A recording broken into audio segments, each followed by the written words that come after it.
music.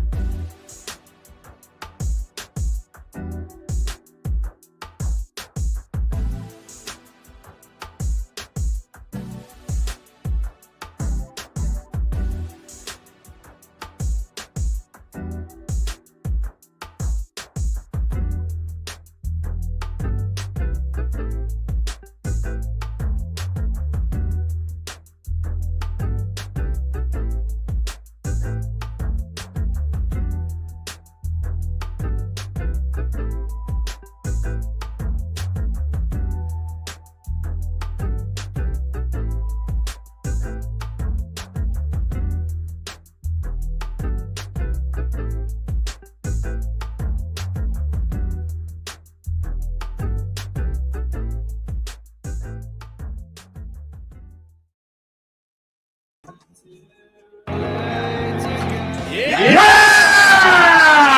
A little bit on a Monday morning. How about that? How about your San Diego Padres? Give me a break. Look at those fellas.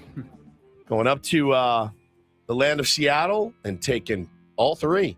We would have been happy with two. Let's be honest. We would have been happy with one. You just want to win these ball games, man. Oh, my gosh. What an inspiring, resilient baseball team we are all fans of. We will talk about all of those games gladly. We will preview the games to come this week as well. But you are listening to Ben and Woods on 97.3 The Fan. Hope you're having a great Monday already. Hopefully we can help you a little bit. I'm Woodsy. That's Paul Reindl. He's the executive producer. Good morning, Paulie. Hey, how are you? Doing great, man. You got Ben Higgins, your friendly neighborhood sports anchor, joins us as well. Good morning, San Diego. It's good to be back. It's great to be back. Great to be back. I'm a little tired. How about you guys? Yeah, I mean, I think the first thing I wanted to do was thank the incredible army of Tier 1s that turned out at Park 101 on Saturday for our watch party. Great turnout, great venue.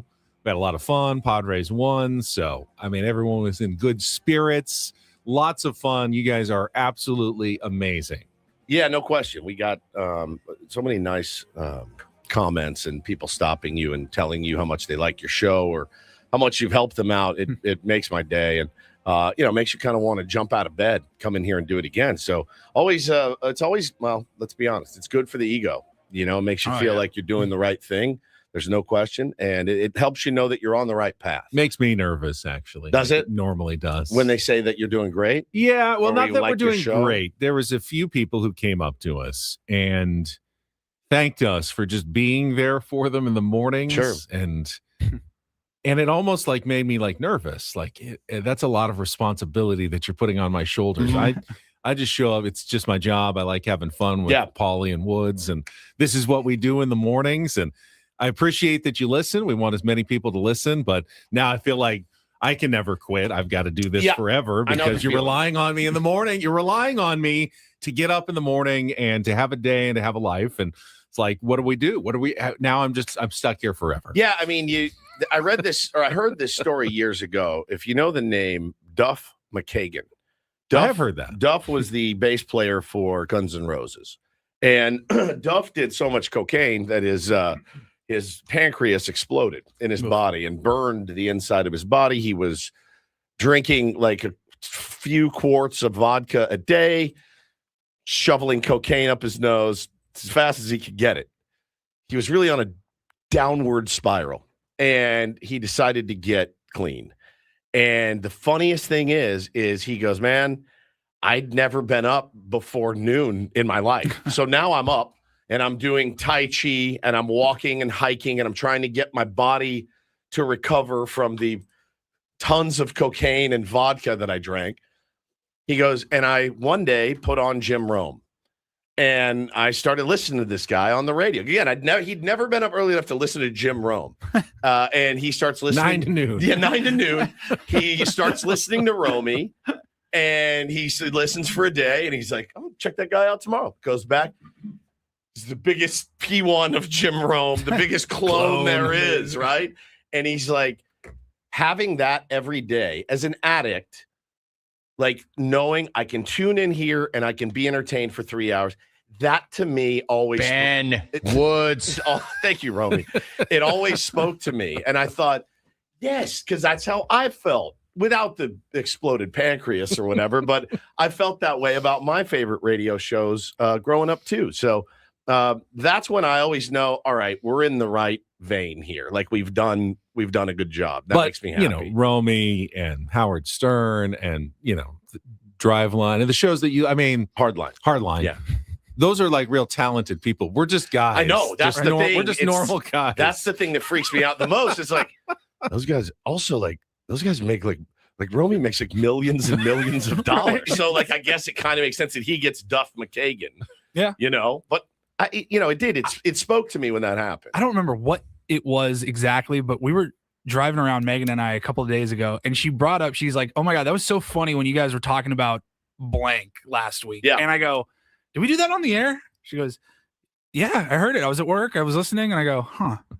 Like, we talk about a lot of stuff. Like, you forget people are listening. Yeah. And we're not just having a just feel like you're sitting in a backyard, right. Having a drink or something with your buddies. That's the best. Those are the best shows. And but yeah, man, the best shows too are when you can come in. Your baseball team's won 3 games in a row. That makes you feel good getting up in the morning. You're excited. Not that you're not excited when they lose, because one thing I've always told people, and they don't believe me, it's true, because you'll get the Dodger fan constantly going, well, they better win or your job is in jeopardy. I'm like, it's actually quite the opposite, buddy. The more they lose, the better our ratings are. It doesn't make any sense, but then when you think about it, it kind of does. People want to listen, not to commiserate with you, but they want to make sure, they want to hold you accountable that you hold them accountable. That's their favorite thing to do.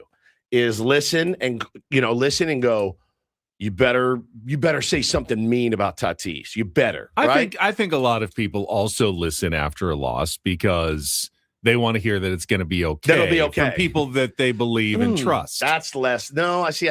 I feel like that's gone away. I don't know. I think they're quieter about it, but I do believe those people exist out there. Yeah. Fortunately, we don't have to worry about it this morning. No, we're good. We're good. We're good. We are absolutely in great position this morning. How was everybody's weekend? Anything exciting happen to either of you?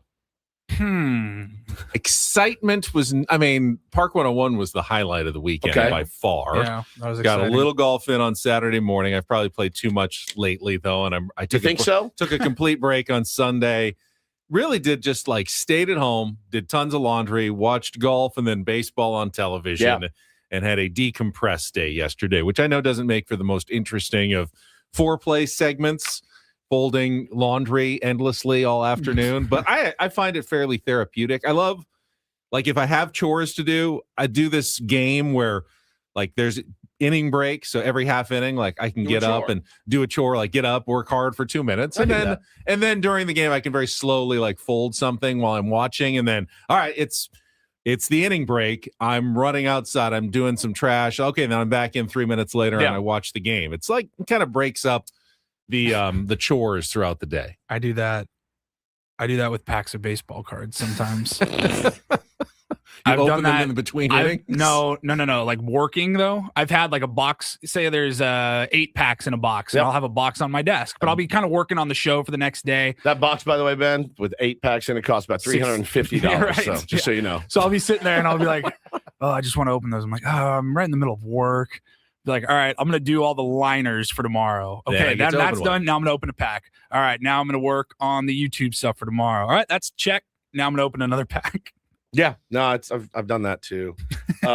We finished up I have 2 kids, so half of our Little League season is over. Taylor has one more game later in the week, but our first minor B season is in the books. We lost. It was a double elimination playoff.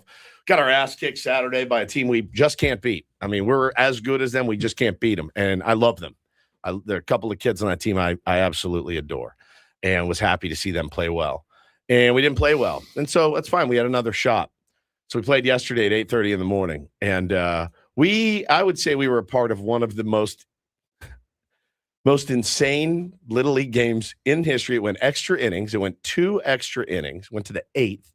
We lost on a walk-off at home. Well, a play at the plate where our catcher tagged the guy and went to hold the ball up to show the umpire and dropped the ball. And we lost. And that was game.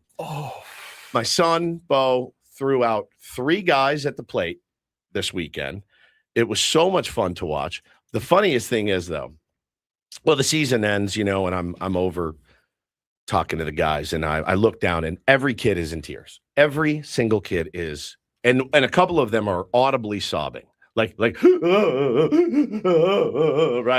and they're eating their donuts from VG's. You posted a picture on Instagram. And see the picture of Bo? It's unbelievable. Zoomed in, he's in pain, sobbing. He's in tears pain, rushing down his face with a half-eaten donut as close to his mouth as possible. Just dying. But I was like, I know that feeling. We got through their ace. In the 7th inning, they hit a leadoff triple. And I'm like, all right, boys, it's been a fun season. We stranded him. For another now, this chance. is minor. Unbelievable. This is minor B. You don't usually see that level of defensive play and low-scoring games at that level. Oh, my God, Benny. It was so very incredible. But the funny part was they were out of pitching. And they brought in a kid that doesn't pitch, a lot. And I'm looking at it going, all right, this guy, no problem. We can hit this guy. So I get my last 6 guys in the order. Hey, come over here. All right, here's the deal. We're down a run. Or no, we're tied. We need a run. Don't swing until the umpire calls a strike. We're going to take until we get a strike. Everybody understand what I'm saying? Yes, coach. Okay, just again, don't swing until you hear the umpire say, strike 1. After that, you're free. All right? The take sign is on. The take sign is on, as it will be in every level of baseball for the rest of your life. You're down or tied. You make him throw you a strike, period. Everybody got it? Yes, coach. The next 6 guys in a row swung at the first pitch in the dirt. The next 6. I got them back into the dugout after we didn't score. I go, you guys realize something? I'm literally asking you to do nothing. Nothing. All you have to do is nothing. And none of you guys can do that. Not one of you guys can do nothing. I don't need you to do anything. I'm not sitting in your ear going, you need to hit a double. I'm saying stand there with the bat on your shoulder until he throws you a strike. They're like, yeah, we get it. And none of them did. Now, during this, you're coaching third, you're standing at third base? First. Yeah. Okay. When they come up, is there any possible added value right before the first pitch, just yelling, Billy, take, don't swing here? So, I know that will give the pitcher confidence knowing that he's not going to swing, but funny you ask. You will reinforce the message right before the pitch is thrown. So if I go to my throat like this, Ben, that's a take. Okay, just one of these. That was the signal. That's the signal. So I told them the instructions. I also brought the signal in. One of my kids goes up after swinging at the first pitch. Then the pitcher throws 3 balls in a row. So I'm like this. He goes, that means take. He yells it out. I'm like, yes, but don't tell them what our signs are. I'm telling you, like I told you, you see things. Now we got to change them again. You see things and you hear things that you never thought you would ever experience. And I think that's what I will miss the most is the stuff where the one guy yesterday, I go, hey, by the way, you're hitting cleanup today. He looked at me, he goes, cleanup pitcher? I go, what? And he goes, cleanup pitcher? I go, my neck starts to seize. And I go, can I ask you a question? Have you ever heard the term cleanup pitcher before? And I should just clarify, but I have to be a jerk about it. I go, what is a cleanup pitcher? And he's like, I don't know. I go, well, what? Now, to be fair, there's a mop-up reliever. There's a mop-up reliever. But a cleanup hitter. When I say I think that could be very confusing for a child. No, when I say you're hitting cleanup today, a cleanup pitcher? No. What is it, the 4th pitcher that comes in? I go, no, you're hitting cleanup. Do you know where that is? He goes, let's swear to God.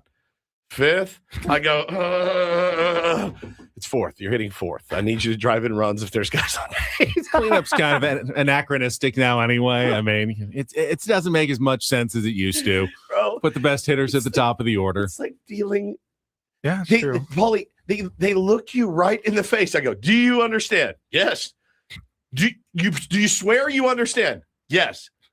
Don't swing. Okay.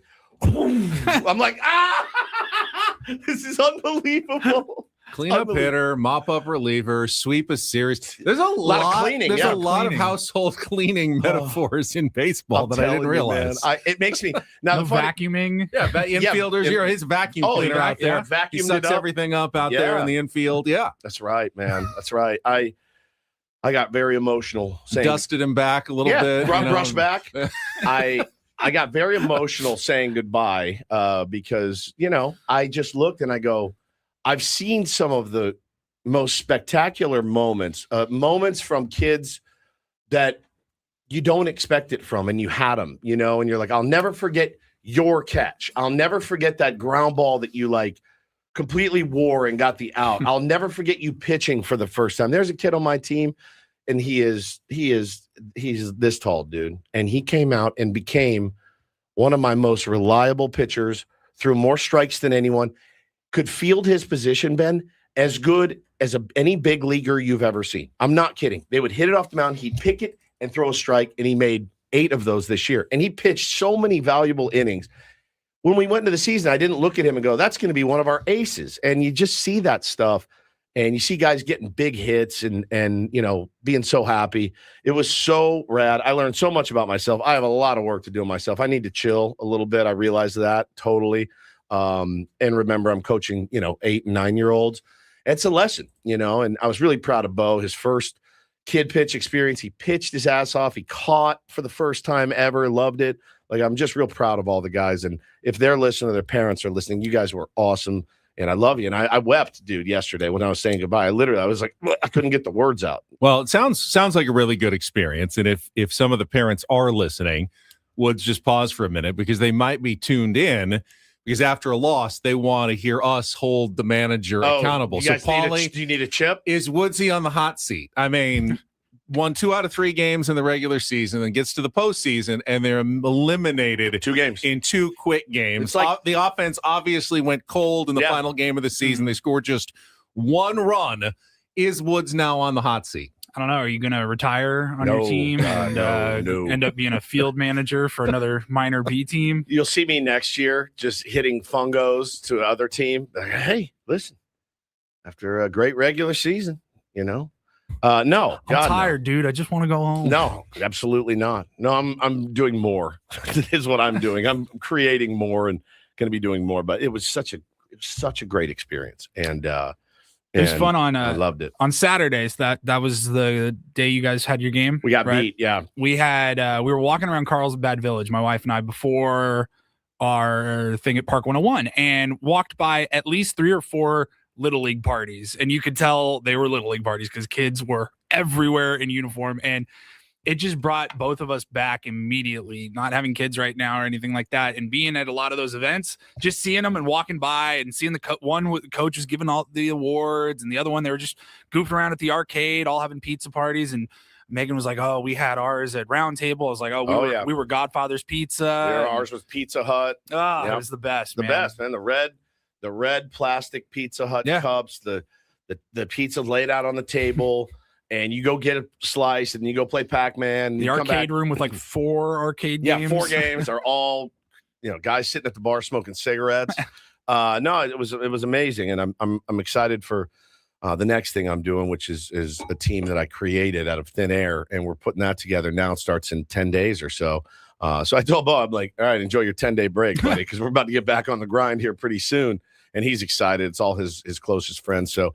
Man, it's a lot. But I love it. I just adore it. And so wait.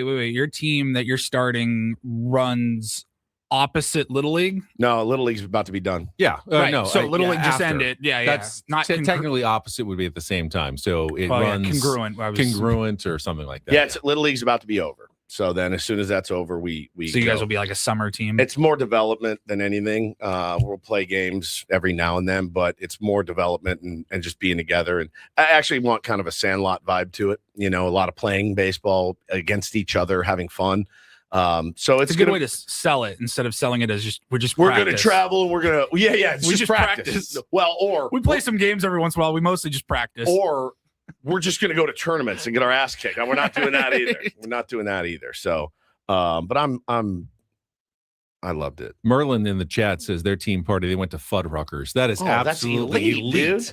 Elite Well, team party at Fuddruckers. We're North County. We're going to go to Chart House with the whole team. Fuddruckers still around? I don't know, but man, some places. I miss a couple. There used to be one in Mira Mesa. I don't think it's there anymore. But, yeah. Oh, that's Fuddruckers team party. I wish we had that. Good one. That's a really good one. That's a damn good one. No, it was amazing, and I'm so much more enriched because of it. And I think about how the first practice came, and remember, I didn't draft I didn't see these guys. I was not at the assessment. You were on auto draft. We were at I was on auto draft. You're in Arizona? We were in Arizona, so I didn't even see these guys try out. And to put together this season we did with these kids was awesome, and I just love them. And Nationals, you have my heart. I love you. We have a lot to get to, obviously. Not just the Padres, SDFC. Did everyone see the end of that one? Unbelievable. What happened, man? What? Tons of baseball to get this to. Team, it's like they're cursed this season. They are a little cursed, bit. Yes. Welcome to San Diego, finally. Yeah. It's like you were immune for a year, and then now welcome to the San Diego sports scene, SDFC. My goodness. But we'll talk all about it. We've got guests. We've got giveaways, a couple of big ones, including tickets to the Padres-Dodgers game tonight. So you'll have a chance to go see the first game. Tonight. Yes. God, don't make any plans. Yeah, you may still win tickets. So you've got a chance, if you don't have tickets yet, to still get them for tonight's game, series opener, first meeting between the Padres and Dodgers this season at Petco Park. We'll get to all of it coming up after our first check of traffic, broadcasting live from the Bill House Studios. We know how. Ben and Woods on a Monday morning. Tier 1s, thanks for joining us on San Diego's #1 sports station, 97.3 The Fan.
He just here. I'll show you a little. Just a little. Please don't. Just a little bit. What hurts on you? Nothing at all. A little bit. Not that now. So let's say whatever you're about to touch is the only thing. Let's say it's gonna hurt. Right? All right, yeah. Okay. Pretend your knee hurts. Pretend your knee It's going to in a second. Right here.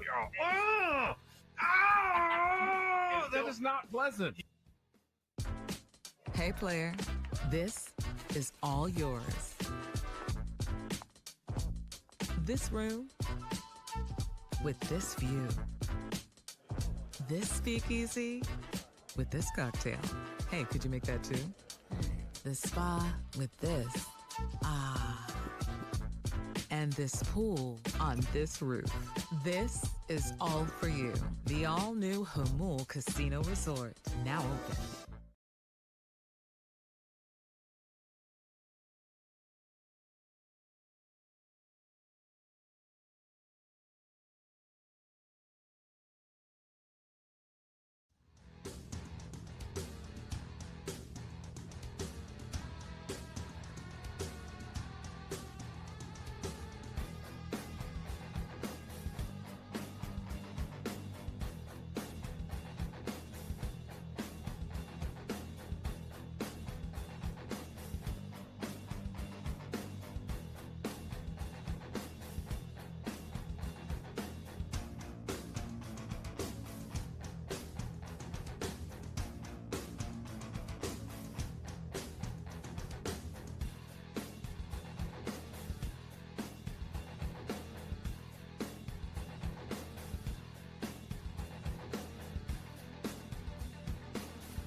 Padres 10 games above 500 as Fernando Tatis Jr. continues to scuffle. And Manny Machado and Jackson Merrill. Although they did all get hits yesterday for the first time all season. I saw that stat for Manny Halbert. First game all season that all three of them got at least one hit. That's unbelievable. In a game? I mean, it's nuts. It's unbelievable. I would venture to say that hasn't happened with any other team this year. Guys that play, the 1, 2, and 3 in the lineup have gotten multiple hits in multiple games before, each of them with a hit. I would venture to say we are alone in that category at number one with one. We will talk about this truly inexplicable, but welcome start to the season for your San Diego Padres coming up. I wanted to ask a question. We're all sitting here worried so much about the top of the order, and we're so worried about, everything. Are we missing are we missing the ride here a little bit? 10 games over 500? Like, I was so happy. All we're doing is bitching. All I'm seeing is bitching and worrying and wringing our hands over what's not happening with the top of the order. And I'm like, but in the meantime, these guys are 10 games over 500. I mean, it feels like we're walking out on a frozen pond. That's it. And it's holding up under our feet. It's such a great, and we're not enjoying the metaphor. fact, hey, look how far out on this pond we are.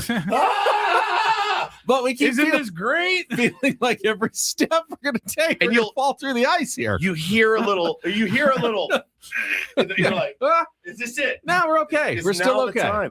I don't. Oh no, Nick Castellanos just saved it. Yeah, we're good. Gavin Sheets just hit a bomb. Like, I don't want to say, because I think it's easy to be a fan of the team that just bludgeons people to death, offensively. And by the way, who is that team right now in Major League Baseball that just bludgeons teams? It was everybody. A lot of people have had their turns at the wheel, but there are offenses that were really, really hot that are scuffling like crazy now, and they don't have the ability to win games if Aaron Judge doesn't hit, or you know what I'm saying? Like, so I'm not accusing people of missing the ride. I'm just asking the question: are we all missing the ride a little bit with this team? Because it's like, yeah, they won, but Manny and Toddy and Merrill still didn't do anything, and I don't know. Is this a great baseball team? Like by definition, are they a deep team? Sure. Yeah. They've got a deep lineup. The lineup is deep. And it is weird to go into a game going, well, we just need to get to 6, 7, 8, and 9, and see, actually just 6, 7, 8, and see what happens with those guys. It's been incredible to watch. That's my new mantra for now, at least for now. Look how far out on this frozen lake we are. It's a good one. Oh, he's going to wear this out, Paul. I like that one. Yeah. All right, true. We will talk all about it. Ben and Woods brought to you by David P. Shapiro, criminal defense attorneys, helping good people regain control of their future when charged with a crime since 2010.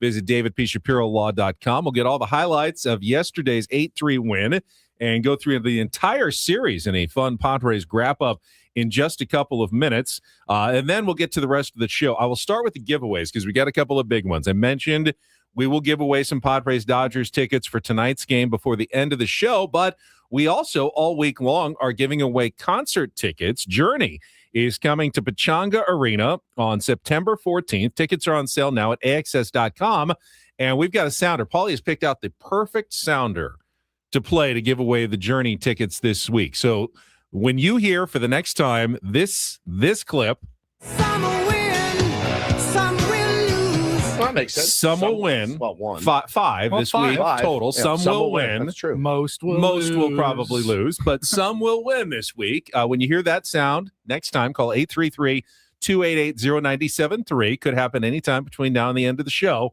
and you will win tickets to Journey at Pechanga Arena. 7 o'clock hour, we'll get to Don't Do This. Something has to be done about golf fans. We're at the breaking point here. The breaking point. And Joe Davis will make an appearance because, well, why not? Met fans were really mad at him. Really mad. They were. And they actually had a pretty good weekend, Mets fans. Yeah, they did. 7:35, Craig Elsten will join us from the Padres Hot Tub and Chromaniacs podcast. We'll talk Padres and SDFC's remarkable at the death seeming game winner on Saturday night, scoring with literally 10 seconds left to win 3-2, and yet somehow gave up like the soccer equivalent of a Hail Mary goal on the last play to end up with a 3-3 draw against FC Cincinnati. It was I was watching with my son. We exploded in cheers, and like 2 minutes later, they just did the restart. Okay, it's gonna blow the whistle. It's over, and we go, "What? No! How did you do that?" I need more clarification from Craig on extra time because I feel like that game should have been over. Do you not? I mean, technically, as soon as the goal goes in, the internal clock stops.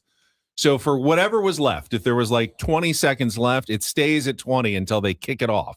So they have that last whatever dying breath to get something done. Yeah. I feel like there was too much from the get-go, but I guess we wouldn't have scored without it. I don't know. It's just the weirdest thing. It's like playing a baseball game, and they're like, you know what? You guys are up 4-1. Let's play 3 more innings. A little bit. You know, you took too long. We had to pause. We had to reset your pitch comm. Yeah. Remember your pitch comm issue in the third inning? That's right. Let's go 3 more innings. You don't want to reward teams for like stalling, like of course, not throwing the ball in, and you want to make them play soccer. So the consequence is the ref will just add more time. Right. So you're not just sitting there playing stall tactics the whole time. My shin. Yeah, I get it. So that's why they do that. Well, then why do they still do it? I still see that all the time. I mean, they always feel like, we'll maybe they won't add that much time, and we'll still bleed some clock. So yes, I mean, somebody's like, they played a whole minute and a half beyond the time given. It was funny seeing 6 minutes of extra time. SDFC scores at minute 6, then the other team at minute 8. It's just maybe the rules are a little too loose for the new soccer fan here. They're just a little too lax. They're a little too lax for me, and I don't really like it, especially when it works against me. Yeah, the random endings to games. Just completely random. Very difficult to understand. Let's go 20 more minutes. What? Well, I'm exhausted. I'm out of pitching. Now we got 2 more innings. Yeah. It makes no sense. In our 8 o'clock hour, we will play Take on Woods, chance to qualify for the Vegas vacation, and we're switching the format just a little bit. Starting this week, there will be 4 categories. Yeah, buddy. Music, movies, TV, and a wild card, but for our 4 games this week, once the category is taken, it's off the board. So by Friday, we'll be down to just 1 choice left. So you got to kind of strategically know when to play Take on Woods this week. But we'll start that at 8:20. At 8:30, we'll be joined by our Padres Linsider, Dennis Lin from The Athletic, covering the weekend's games in Seattle. All guests on Ben and Woods appear on the SDCCU fan hotline. It's not big bank banking. It is better. 9 o'clock, Reindl Report, our MLB Reacharound, and we'll look ahead to the pitching matchups and more for the first Padres-Dodgers series of the season and ask the question, how important is this series? Yeah. I mean, it's obviously they're all important, but how big of a deal should we make about Padres Dodgers this time around? We've done it both ways. We've made huge deals. We've tried to kind of casual, like, it's just regular season. What about this one? First place on the line in the NL West. We will talk about it in our 9 o'clock hour. Yeah. All right. First, though, let's get to our Padres Wrap-Up highlights of another Gavin Sheets fueled 8-3 win over the Seattle Mariners yesterday. That is coming up after a check of traffic here on 97.3 The Fan. From the 855 Get Ross Traffic Center. Injured? Demand justice. Demand Jurowitz. 855GetRoss.com. San Diego 5 northbound from the 15. Your drive is at the limit past the 163 and the 8. No delays. 805 northbound from 52 past 56. No delays as well for your drive. Traffic brought to you by Albertsons, Vons, and Pavilions. Save on fresh quality ingredients when you shop at Vons or Albertsons. This week, bone-in pork shoulder butt roast or value packs of fresh split chicken breasts bone-in for $1.69 per pound with membership where applicable. Shop in-store or online today at Vons or Albertsons.com. I love winning, man. I love winning. You hear what I'm saying? It's like better than losing. Are you ready? How did things play out in yesterday's game? I liked last night's game. It's time for the Padres Wrap-Up with Ben and Woods. You guys are the voice of San Diego. Brought to you by Hamul Casino Resort. Hey, player, the rooftop pool's open. Day passes are available, and the spa is calling your name. Hamul Casino Resort, the players' place. It's coming. Gavin launches it deep to right field. He has homered again. A no-doubter way up into the right field seats. And number 8 for Gavin Sheets. 0-2 the pitch. France swings, lines it the other way, and into right field, a base hit. Bogart's just jogging home. And the second hit of the day for the Padres is a Ty France RBI single to make it 2-0. It's to Sheets in the air, deep to right field. He has done it again. Gavin Sheets, the hottest bat on planet Earth. A 2-run home run. And the Padres have added on. It's 4-0 in the 6th. 3-0 is sizzling right now. Pitch from Kirby, hit in the air to right center field and deep. Rayleigh is back. He's on the warning track. Won't get there. Hits off the base of the wall. Machado in to score. Merrill at second with an RBI double. It's the Padres' 4th extra base hit of the inning, and it's now 5-0. Taking his time. Now the pitch, and that's a looper into shallow center field. Rodriguez not going to get there. Merrill has scored. Here comes Laureano, and another run-scoring hit for Ty France. It's 7-0 here in the 6th. First pitch to the right-handed batter, swung on, sent in the air, high to right center, but not too deep. Oh boy, Laureano came in. Now he goes back. Merrill bails him out and makes the catch. Deep enough for Rivas to tag and score as the throw comes into second base. A sac fly to make it 7-2. And thanks to Jackson Merrill being Johnny on the spot, the Padres avoid an absolute disaster in right center field. Here's the 0-1 pitch. Gavin swings, rips it down the right field side. That's a fair ball, going to go to the corner. Another productive hit for Gavin Sheets. Fernando trots home. Gavin into second base. It's an RBI double. And now 8-3 San Diego. 2-2 to Garver. Rodriguez will kick and deliver. And a swing and a miss. Strike 3. Bragley Rodriguez strikes out the side in the bottom of the 9th.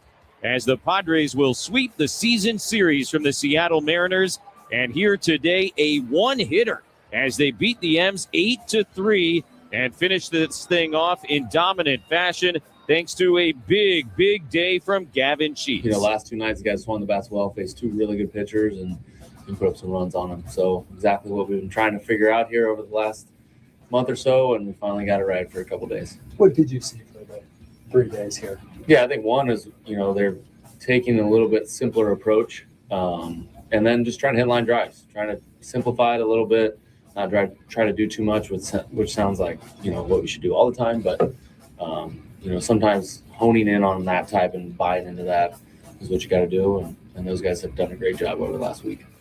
Derry Bonds with a very Barry Bonds-like performance. 3 for 3, double, 2 homers, 4 runs batted in, 2 walks, reached base, all 5 plate appearances, and Gavin Sheets has upped his OPS to nearly 900 this season. Those are elite numbers for Gavin Sheets, who continues to carry the offense on his back when the superstars are not doing so.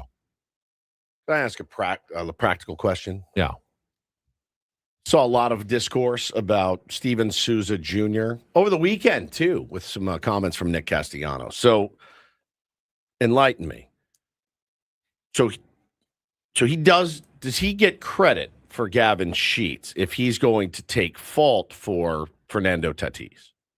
Does he get credit for Ty France if he takes the blame for Manny Machado? Does he get credit for Miguel Andujar if he gets blamed for Jackson Merrill? Don't know. Xander Bogaerts has turned it around. Had a great start. Had a great start to this. Does he get? We miss him, but Luis Campisano. Is there any better start example? to the season there?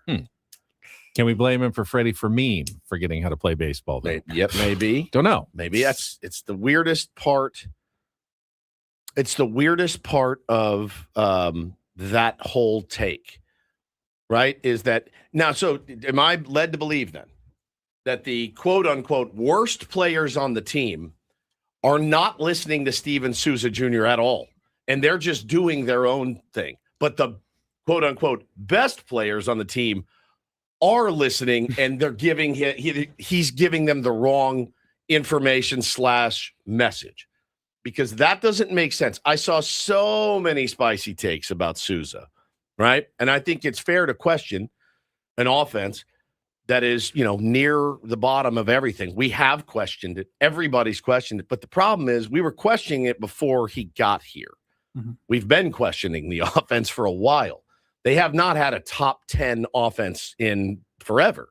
And so I don't know. Does he get the credit for those guys? It's weird because what I don't see is, holy cow, man, Steven Souza Jr. really crushing it with Derry Bonds and Andujar and Ty France and Campisano, and Xander Bogaerts has turned it around. I mean, you never see that. You only see, this guy sucks, fire him because Manny, Toddy, and Merrill aren't hitting. Well, when Yuki, craps the bed or something like that, I'm just using him as an example. It's fire him into the sun, DFA him, get rid of him. Right. And it's never like, when Ruben gets the guys that come into the bullpen and get a new role, and they are just stellar performances every night. It's Ruben Niebla. He's the bullpen whisperer, but we never say it's Ruben Niebla's fault when a reliever comes in and gives up a couple of tanks or something. Yeah, again, it's kind of why, and it wasn't just, it's not just my thought. It was the thought of Nick Castellanos over the weekend as well, and I loved this quote. He said, Steven Souza is someone who cares extremely much. He's somebody that is never going to show up to anything that matters to him not prepared. He has all the right information.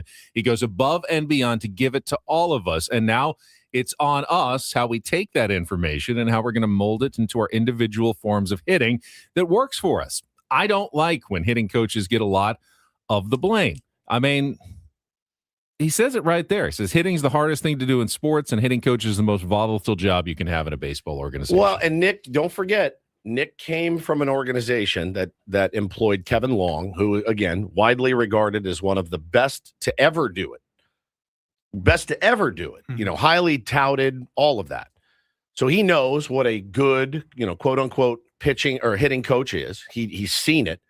When he gave that quote, I said, well, that's what I've been saying all along. It's on the players to execute. Again, you're not installing the wishbone here. And you guys are not running the wishbone right. No, this is really hard. Pitchers are really, really good now. It is odd, obviously, when Toddy, Manny, and Merrill are all scuffling.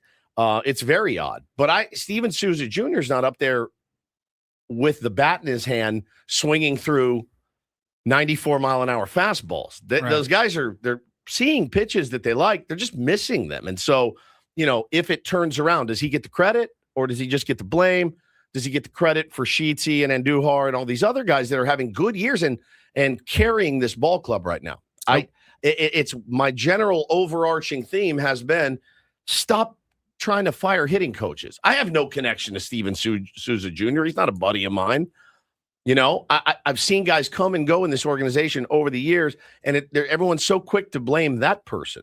Blame the guys that are executing it. If we have a bad show, it's not Adam's fault. Sometimes it is, but most of the time it's on us. We had poor execution. We had poor energy.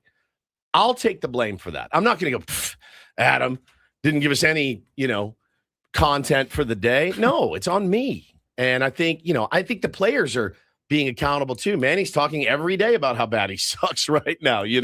Toddy's like, we got to get it going. Merrill's like, we got to get it going. And we did see some good signs in that sixth inning after the Sheets' second home run. Manny Machado with a ringing double. Smoked it. Jackson Merrill smoked a double. Those are good signs. Yeah, Fernando Tatis Jr. still is working on it. It looked like he opened his stance a little bit more yesterday, trying something a little bit different. The tinkerer is tinkering, but has yet to land on anything that has really been effective. But, he is still helping you win a baseball game. Got on, busted his ass down the line, not pouting down the line. Looks like he cares running down the line. Looks like he cares swiping a bag. Looks like he cares scoring a run. Looks like he cares when his teammate just hit his second home run of the game and he's sitting jumping there with up Gavin and down. Sheets. They made the point on the NBC broadcast. Look at smiling with Gavin Sheets, celebrating with his teammates. Perfect shot at just the right moment. By the way, I know I'm like, guarantee you, Tatis said something along the lines of, really, 2 in 1 day, huh? Okay. Like, they're having fun. Since I mentioned it, we are spoiled, obviously, with Jesse and Tony and Don and Mud and the top broadcast teams in baseball, which makes us almost always invariably hate the national teams when we have to sit through them. I did not. I thought Benetti and Peavy and Ryan Rowland-Smith and Fantastic. Anthony Rizzo were terrific. I thought they were great. One of the best national broadcasts I think that I have enjoyed in a long time. Benetti's outstanding. So Peavy is outstanding. Yeah. Ryan Rowland-Smith, I love the Aussie accent. Kept calling him Machado, and it just kills me every Machado. time. And I thought Rizzo was fine. Yep. Yeah, I thought they were really good. It was well produced. Yeah. They knew their stuff. Benetti is just quick. I mean, No, he's quick. He's sharp. He's like Jesse in that way. Yeah. Really smart. I mean, that was as good as I've seen in a national broadcast. Yeah. Doesn't mean I don't want Mud and Don back today as we'll get them. It's great. You don't want to miss too many Don and Muds. But if you're ever not going to have Don and Mud, that's the team that I want to see calling Padres games. There was a point they were coming back, I think, from a commercial break, and they were previewing Peacock and NBC are the home for the Western Conference Finals tonight. So they were just saying, hey, tomorrow night it's Spurs and OKC. And Benetti started talking. I think he calls some basketball, I believe. So he was talking about it, and he was, hey, you guys got any thoughts? Like, who's going to win that Western Conference Finals? And I just imagine Peavy sitting there like, did you just ask me who I've got in the Western Conference Finals of the NBA playoffs? I just liked Peavy sitting there strumming that guitar. Yeah. But then RZA jumps in and said, I got to meet Wemby. So it actually worked. It all worked out. Yeah. Honestly, it was a good broadcast. Tessa says, I agree, Benny, but Fox was trash. Yep.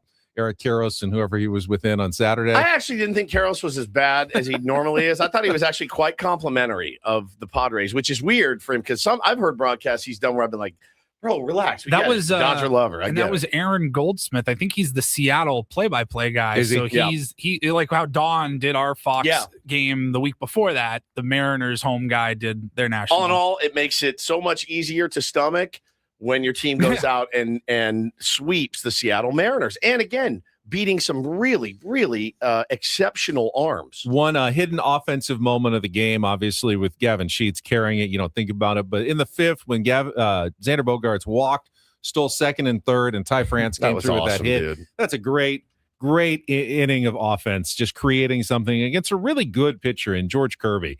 Got to throw 99. He's really tough, and the Padres put together some good at-bats, wore him down, and eventually got through for the big inning there in the top of the sixth. But let's talk about pitching. We got a couple more minutes here before the top of the hour. And Lucas Giolito's Giolito, as you call debut. him. Giolito. His Padres debut couldn't have gone much better. I mean, for the first 5 innings, 1 hit, shutout baseball. I mean, he dominated even without super duper stuff, just kind of 90, 91, but he's got that changeup. He was commanding it pretty darn well considering it was his first start. And keeping the Mariners off balance. Yeah, the Mariners have been scuffling on offense, and he took advantage of that. But very encouraging first start for Lucas Giolito. I thought changeup is absolutely outstanding. The velo was down a little bit, didn't seem to affect him at all. And he got good hitters in that lineup as well, man. Julio's off to his best start in his career. To neutralize those guys in your first start back, Benny, after injury, and after, not injury, but after a long layoff. But he's been banged up before, certainly. Comes out and gives you everything that you could ask for. I thought he was brilliant. I understood fully why you sent him back out there for the 6th. He did 59 pitches, right? It would be malpractice against your bullpen not to give your starter a chance with a 7-0 lead at that point. And he's dying inside when he walks those first few guys. That was unfortunate how it ended up. 3 runs, they all scored against Yuki Matsui, and his ERA ends up being 5.4. And Yuki's a 0. And Yuki gets to stay at 0 with 2 scoreless, quote-unquote, innings. Yeah. And then Bradley comes in. It's fantastic. And I'm sure the Mariners are going, wait, we haven't seen this guy all series. He's their, mop up with a big lead guy, and he is nasty. 2 innings, 3 strikeouts. They did not get a runner on base against Bradley. I saw a tweet that said, some Padre fans was at the game, and they're like, oh, yes, we finally got into their bullpen. And he's like, buddy, I hate to tell you what's coming. So Padres take it 8-3. We'll come back. We can talk about the first 2 games of the series as well as the Padres. Another winning road trip. They've been Friday's road game almost warriors. killed me. Yeah, Friday was stressful, tough. stressful baseball to talk about next year on 97.3 The Fan.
Padres road warriors, but they are coming back home tonight. I get this, Woods. There are 4 road trips this season. Padres have gone 4-2, 5-3, 2-1, and now 4-2. 15-8 away from Petco Park. That's the second best road record in all of baseball, behind only the Atlanta Braves. It's outstanding, man. Outstanding. Why do you hate us, though? That's, I think, what we want to know, San Diego Padres. Why do you hate your hometown fans? What's their record at home? It's 13-10. It's not terrible, but more mediocre, pedestrian, as it were. Nice to get away from home every now and then. It's and you look at the season series against the Seattle Mariners, and we'll talk about the Saturday's season series against the Seattle Mariners. Season series against the Seattle Mariners, winning all 6. Last year, remember, I think they went 1-5. They lost the first 5 before salvaging the last game of the Vetter Cup. Oh, I remember. What a huge turnaround! I mean, that can be a giant. I had to rub it in. Hey, boy. I mean, that's the difference between 84 wins and 90 wins at the end of the season. 100%. That's a huge turnaround that the Padres now have in their back pocket. They can bank that for the rest of the year. A team that went all the way to the American League Championship Series, was a hair away from going to the World Series last year with as good of starting pitching depth as you're going to find in all of baseball. And the Padres beat all of them. They beat all of their top starters over the 2 series, I believe. They have so much starting pitching depth, and they were talking about on the broadcast yesterday. They had to go to a 6-man rotation. And PB was like, I don't know about you guys, man. I need to see Emerson Hancock out there every 5th day. I need to see George Kirby out there every 5th day. I need to see Brian Wu out there every 5th day. That's how much depth they have. That's how good those guys are. And Padres took it to them, man. They absolutely did. And stealing that game Friday night was outstanding. And of course, Saturday was great as well. And yesterday was one you didn't have to worry about too much. Let's go back to Friday night's game. Padres started it by making a roster move. Matt Waldron was placed on the injured list. We were speculating. The first report was DFA'd. Yeah, we were speculating that might be the end for Matt Waldron. Apparently, he showed up and complained of some biceps soreness. Timely. It's so timely. And the Padres at least kicked the can down the road on a decision for the roster spot. Are we holding on too tight? To what? Matt Waldron.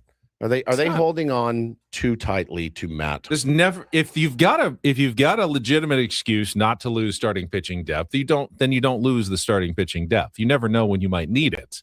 At least gives them some extra time. Do you think you never we'll know what's going to happen? Matt Waldron, I think is what he's asking. Probably.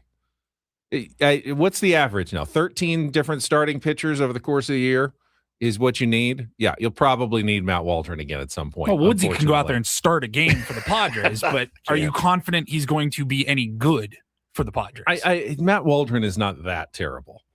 He's not. All right. Okay.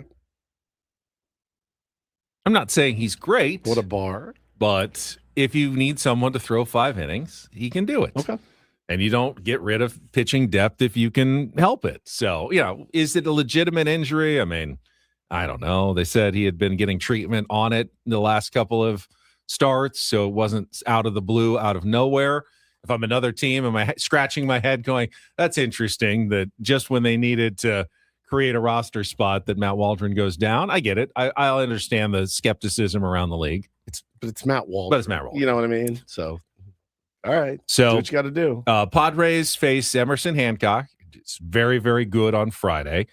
Load the bases in the second inning, come up empty. You feel like, that's going to come back and haunt them, but managed to push across a run in the top of the 4th on a Sheets walk. Stolen base. Gavin Sheets, nice little base running there. And then series, Miguel Andujar drives him home picks a ball pretty much off the dirt and doubles into the left center field gap to give him that 1-0 lead. And Randy Vasquez made it hold up with 6 shutout innings, outstanding, 4 hits, 3 strikeouts. He has been the true stopper of the Padres rotation this year. Not only has he been like the most consistent and effective starter, but he wins after a Padres loss every time. I believe he's been the guy that's turned around the losing streaks and stopped the losing streaks for the Padres all season long. Yeah, he's been outstanding. And that game got a little dicey when they went to Mason Miller for the 4-out save. And I thought it was the right move. Well, first it was for Jason Adam came in, and he just didn't have it. Didn't have it. Friday night. Floating.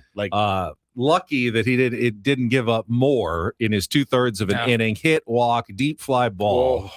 And then Mason Miller comes in and gives up the weird Randy Arozarena, throw his bat at the ball. The bat explodes and somehow ends up with an infield single off Mason Miller to load the bases. He literally threw the bat at the ball. Yeah, threw the bat at the ball. His hands, I don't think, were on the bat at all when the ball made contact with it.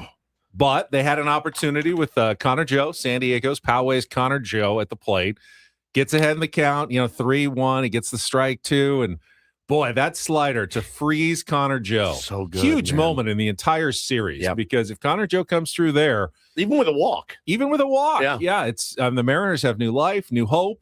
A huge slider there to end the 8th inning by Mason Miller. He was outstanding. I mean, more pitches than we would have all liked to see him throw. 35? 34, I think, Yeah, it's just like anything over 17 with him, you're like, and he had the up down, too. Another hit in the walkie. I mean, they had the winning run at the plate in the 9th inning. It was the most nauseating. It was nerve-wracking. It was nerve-wracking. 4-out save, 4 punchies, and I wanted to rip my hair out. I know. I was right there with you. The edge. That was one of those edge of my bed. Please look. I was bored for most of the game. Oh, it was to be quite frankly boring. The first 6 innings were. I kind of was tuning out, goofing around on my phone or something. I'd look up, I'm like, still nothing, huh? Nothing going on. Okay. And then the last 2 innings, I just wanted to vomit. Yeah. The problem though was with Mason Miller throwing so many pitches, you felt like he probably can't pitch on Saturday or Sunday now. And how are you going to get it home? You're going to need your offense to do something it hasn't done all year in a long time. And that is, put some runs on the board, which is why Saturday and Sunday were just the perfect ways to end the series for the Padres. And of course, on Saturday, Gavin Sheets, we're out at Park 101. We're trying to give away some prizes in the 2nd inning. The big screen's on behind us. Look back. Oh, Gavin Sheets just hit a home run. That's why everyone's cheering, not for us. They're doing it for Gavin Sheets, who had a home run off Logan Gilbert in the top of the 2nd inning. And then the big blow in the 4th inning after the walks. And then the Andujar RBI fielder's choice. You thought, they're only going to get the 1 out of this. And Nick Castellanos unreal, man, comes through with the 3-run home run to make it 5-0 off Logan Gilbert. Exactly what you were looking for. Just what the doctor ordered, just what Dr. Casti ordered. That's exactly what we needed. Comes up with another huge knock to give you some breathing room. And just a really impressive win. Knowing like what you said, man, we need to preserve the pen a little bit right now. We did burn it out last night a little bit, and it's nice when the other side says, "Hey, we got you. We'll take care of it tonight and tomorrow, and make sure you guys are fresh and ready to go for a big series against the Dodgers." Because you're watching that game last night, Benny, and that one, you never felt like it got away, but they made the point on the broadcast. They're like, if I'm Dave Roberts and I'm watching this, I'd like a couple more runs for the Mariners to have to go to some more high leverage arms. They didn't have to go crazy and got the job done. Great moment in the 7th inning as Rodolfo Duran. Oh, so special. Gets a 2-run home run for his first big league hit after spending 11 seasons toiling in the minor leagues. And then I think 0 for his first, 8 or 9 in his big league career. Hit some balls hard. Hit some balls hard, no luck, and then gets it off Logan Gilbert, knocks him out of the game with the 2-run home run. Padres get to 7, and they hold it up for the 7-4 win as Jeremiah Estrada gets the save in place of Mason Miller in the bottom of the 9th inning. Walker Buehler, I think we see what Walker Buehler is now. He's a decent number 5 starter. Yes. At this point in his career. He's made some big pitches. He's going to compete. He's not going to blow you away. He's certainly not going to win every time out, but, he's gotten a lot of these 5 innings, 2-run type outings like he did on Saturday. If your offense shows up, Walker Buehler will give you a chance to win. If it doesn't, well, it's going to be a tough go, which is true of most 5 starters. If you're getting that out of a number 5 starter, you got to be pretty happy with what he is contributing, and he has been a net positive, a good pickup by A.J. Preller, the one we were very skeptical about when they signed him. But he's been very solid in the role that they have asked him to fill for the Padres this season. No question. As has everyone, basically, except for the guys you pay the most money to this year, Benny. The fact that these guys continue to step up, play hard for each other is pretty impressive. It just is, man. 10 games over 500 is not a fluke at this point, based on some of the teams that they've beaten. Not at all. Not at all. And yeah, you can say, well, not sustainable if the guys at the top of the order don't start hitting.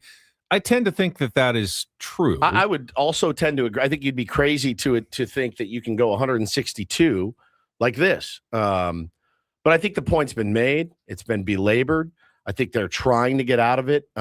You see some little flashes of glimpses of, oh yeah, that's the Manny I know, or that's the Merrill I know. I mean, the stat that jarred me this weekend was Merrill comes up, I think, for his second AB, and they're like, yeah, they've gone 75% fastballs to Jackson Merrill. 75%.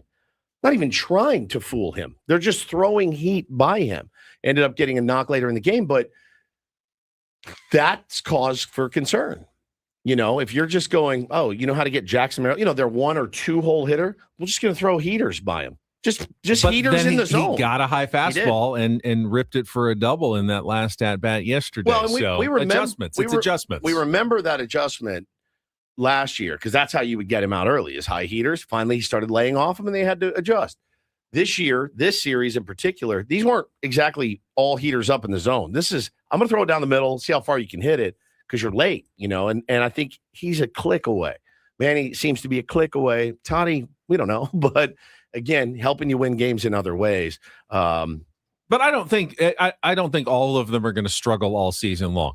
Will their numbers end up being down? Probably all 3 of them at this point. They've gone long enough that they're not going to put up huge numbers, but they will also go through hotter stretches. I mean, we saw Tatis have good weeks early in the season where he was driving the ball, to right center. Yep. He was putting good bad bats together. He didn't have a home run, but we weren't all that worried back then. We were just like, he's hot. He just hasn't had a home run. Now he's ice cold.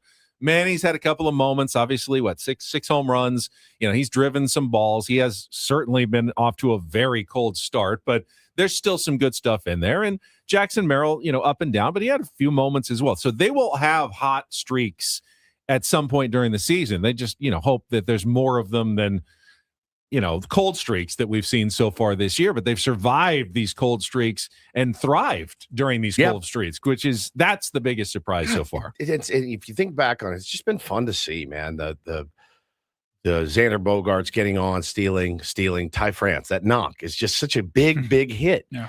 Big RBI really in that opens spot. The game it up. Opens the game up, and you're like, okay. I mean, they're taking advantage, and these guys that are taking advantage of their playing time is outstanding to see. I'm so impressed with this team. I really am. It's hard not to be.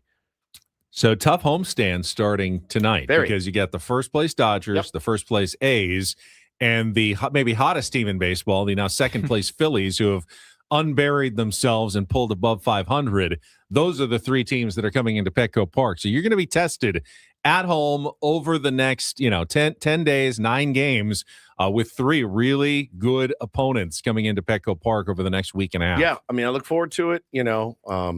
This is how you kind of measure yourself where you are.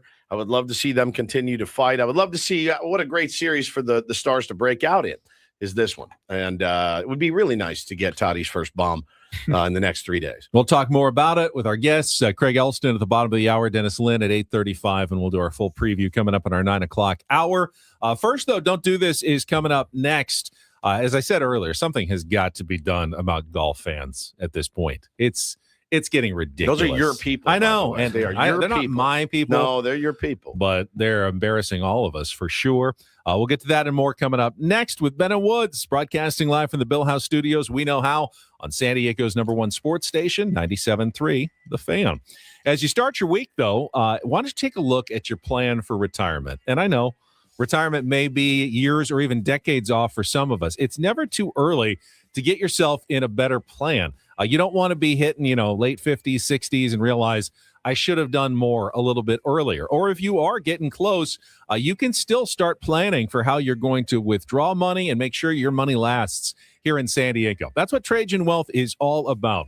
Local offices, Liberty Station, Carlsbad, and Del Mar.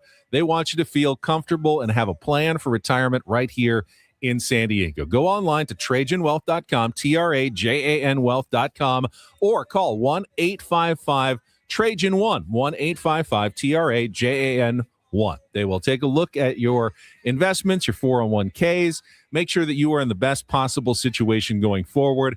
I felt a lot more peace of mind ever since my first meeting with Trajan a few months ago, that my, track is on the right track toward retirement. Exactly. All the tracks. Again, just go online to TrajanWealth.com, TRAJAN Wealth.com. Advisory services through Trajan Wealth LLC, SEC registered investment advisor. Additional services through Trajan Estate and Trajan Tax. Actual client, paid advertisement. Additional disclosures at TrajanWealth.com.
Hey player, this is all yours.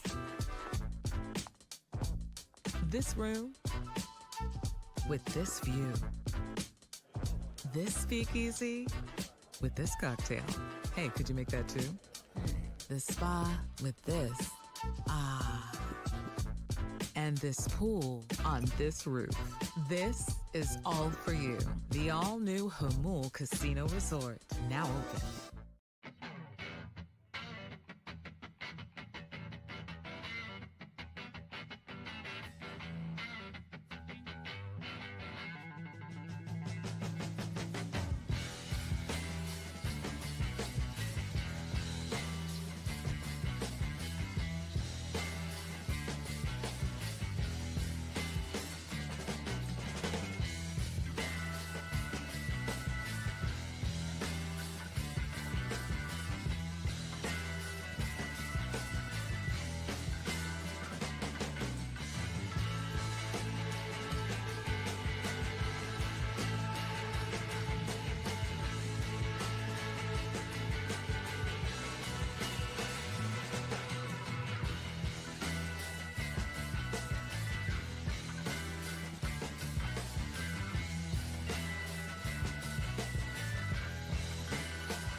Got our friend Craig Elsten coming up at the bottom of the hour. First, though, it is time for Don't Do This. And there was one specific example that's making the headlines at the PGA Championship over the weekend, where England's Aaron Rai turned in a spectacular back nine performance on Sunday to pull away from a very crowded field loaded with big-name stars to win his first major.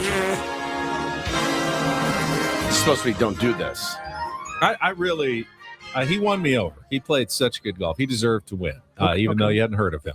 But the headline that is the number one story right now on ESPN's page is Rory McIlroy having a heated exchange with a fan after he shouted in his backswing, USA, kind of holdover from the Ryder Cup.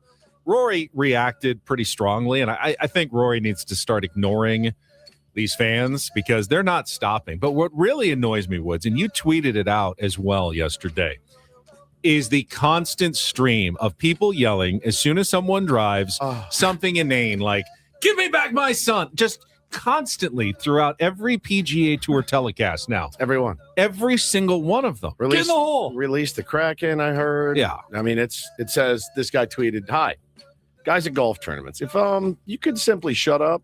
No rebuttal, just shut up.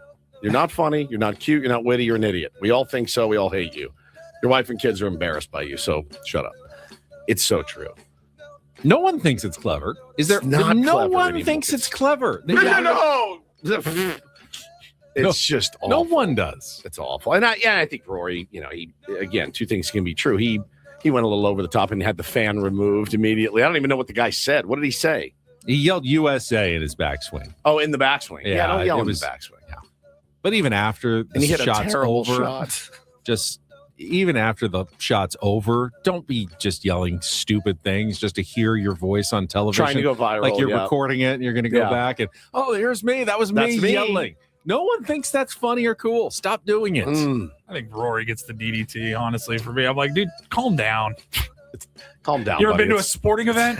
I know. What is it, the first athlete to ever be chirped? Quit playing. Don't hit shots like that. It's the backswing.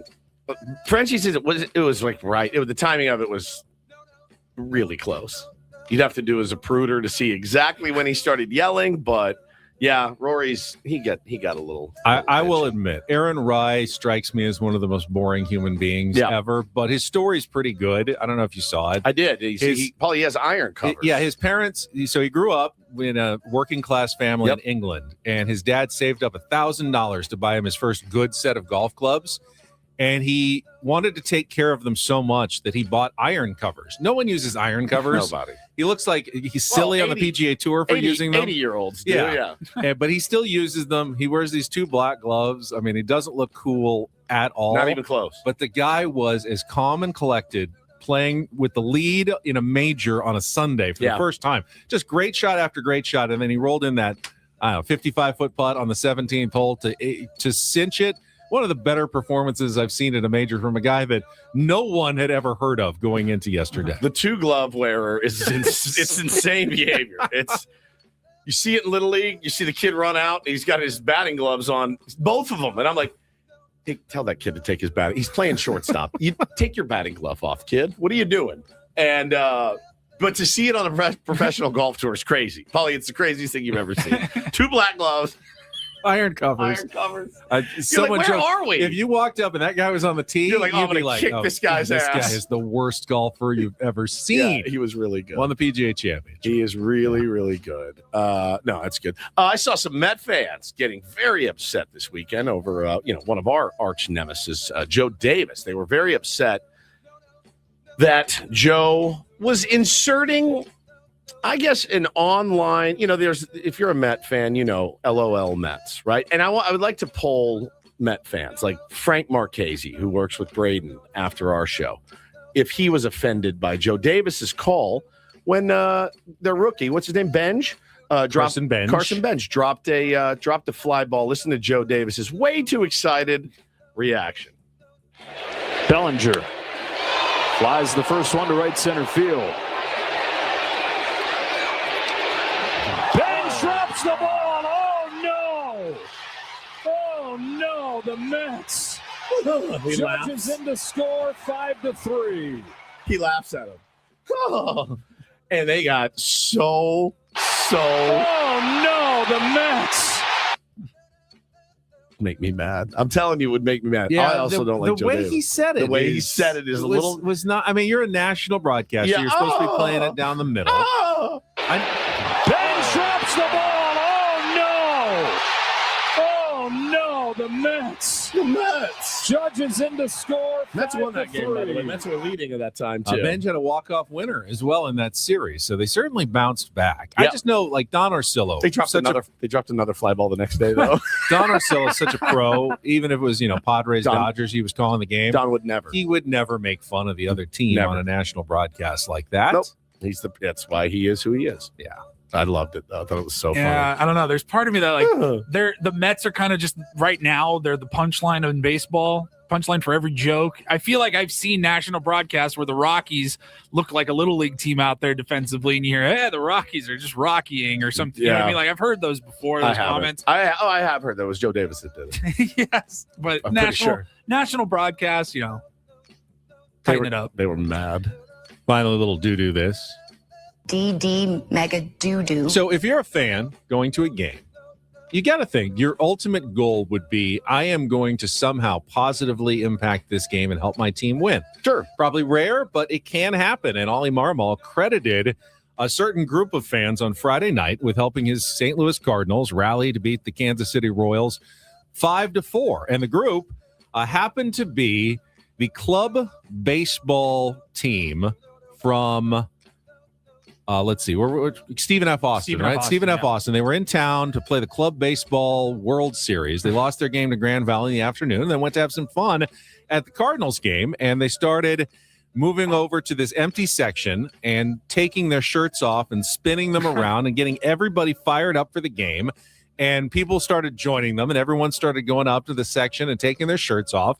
And Ollie Marmol thought this was so great that he actually invited the team down to the clubhouse the next day to thank them. And that sparked a whole thing all weekend. The Cardinals fans were taking their shirts off, cheering to the game. Now, I remember going to like the Sunday day games at the Murph growing up and seeing people like were shirtless, people's dads with their shirts off and thinking that is so weird that you're going to a public event, a baseball game, and you're taking your shirt off. Have you ever taken your shirt off at a baseball game? Never. I have not either. Never. And I will say this. Maybe you can attest to this, Benny. I feel like in the 70s and 80s, it was so accepted. It was more accepted. Yeah. I can recall vividly my uncle, who helped raise me when I was a kid. He'd be like, "Yeah, do you want to go to Sonic and get a Coke?" I mean, yeah, I'm probably 5. And he would just drive his RX-7 with his shirt off everywhere we went, listening to Billy Squier and the Cars. And I don't think he ever wore a shirt. And his wife, my aunt, watches this show every day. So now these aren't college like D1 athletes. They're not all built that well. They're just normal looking dudes, and they're just all with their shirts off. It would take such a. I was at the beach the other day, and I had my shirt off because I was at the beach. I went in the water. Yeah. But then as soon as I got back on the sand, I put my shirt back on. Right? I saw something on Reddit, I think, and it was this guy saying like, hey, something happened the other night at Busch Stadium. A few kids decided to have some fun. Like they didn't do anything wrong. There was maybe some drinking involved. I'm sure there was some drinking involved. But like it was just kids being kids having fun, college age kids, and how contagious it was and how much it spread. And people were like, I want to go be a part of that. Yeah. And it was just a party. And I go, that was awesome. I thought it was so much fun. I feel like that's becoming like a bit of a trend. I've seen it where there's an open section, completely seatless or, personless section. Not at Petco Park, but other places. Yes. It used to be at Petco Park. Not anymore. No. You'd go find in the 300 level, there'd be 4 sections completely empty, and then all of a sudden 2 people are there with their shirts off, waving the shirts around. And then 8 people are there. And then there's 20 people. And then there's 3 sections full, and everyone's having a good time. I thought it was really fun. Well, Marmol bought all the tickets for Saturday and Sunday for that tarps off section and gave them away for free. Amazing. To try to build something. So, pretty cool, actually. I have a little addendum to do this as well. The double do this. Double do. Ollie, a Positivity Monday. DD mega doo-doo. Saw this tweet over the weekend. Chris Sale was signing autographs for just a random family during BP, just down there signing. And they had a 7-year-old. And the 7-year-old goes, hey, can I go into the dugout? And Chris Sale goes, He was a spunky little kid. And I said, you know what? Forget the dugout. I'll show you the clubhouse. Takes the kid, lifts him over, brings him down into the clubhouse, gives him the full one-on-one behind-the-scenes tour. So the lesson there is always ask for the shot. Oh, yeah, shoot your shot. Ask for the order when you can, and you never know what may happen. What a cool thing that was. But for also Chris accept no for an answer. Also accept no. You can't. Correct. You just can't do that. I loved that. And that is don't and do this for a Monday. That was Don't Do This with Ben and Woods on 97.3 The Fan. All right, when we come back, Craig Elsten will explain how we're supposed to feel after that SDFC thrilling nightmare on Saturday night. Thrilling nightmare. It was a thrilling nightmare on Saturday night, and we'll talk Padres, get his reactions to the weekend sweep of the Seattle Mariners. All coming up next with Ben and Woods on San Diego's #1 sports station, 97.3 The Fan.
He did little. Here, I'll show you a little. Just a little. Please don't. Just a little bit. What hurts on you? Nothing at all. A little bit. Nothing. Now, So let's say whatever you're about to touch is the only thing. Let's say It's gonna hurt. Right? All right, yeah. Okay. Pretend your knee hurts. Pretend your knee. It's going to in a second. Right here. That is not pleasant. Hey, player. This is all yours. This room with this view. This speakeasy with this cocktail.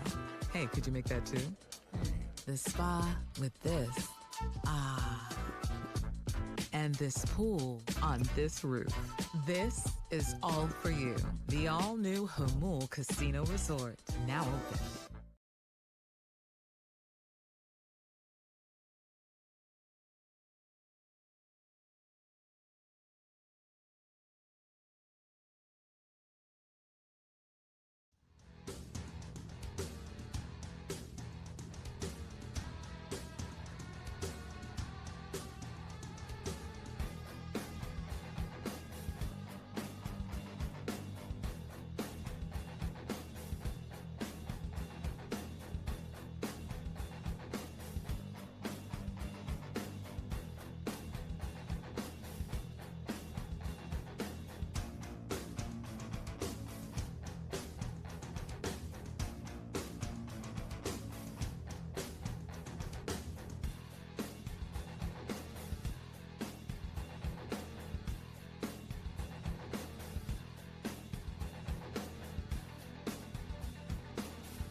Ben and Woods brought to you by David P. Shapiro, criminal defense attorneys, helping good people regain control of their future when charged with a crime since 2010. Visit davidpshapirolaw.com. Congratulations to Randy. Caught our Journey sounder, won our first pair of tickets this week. Don't worry if you didn't win.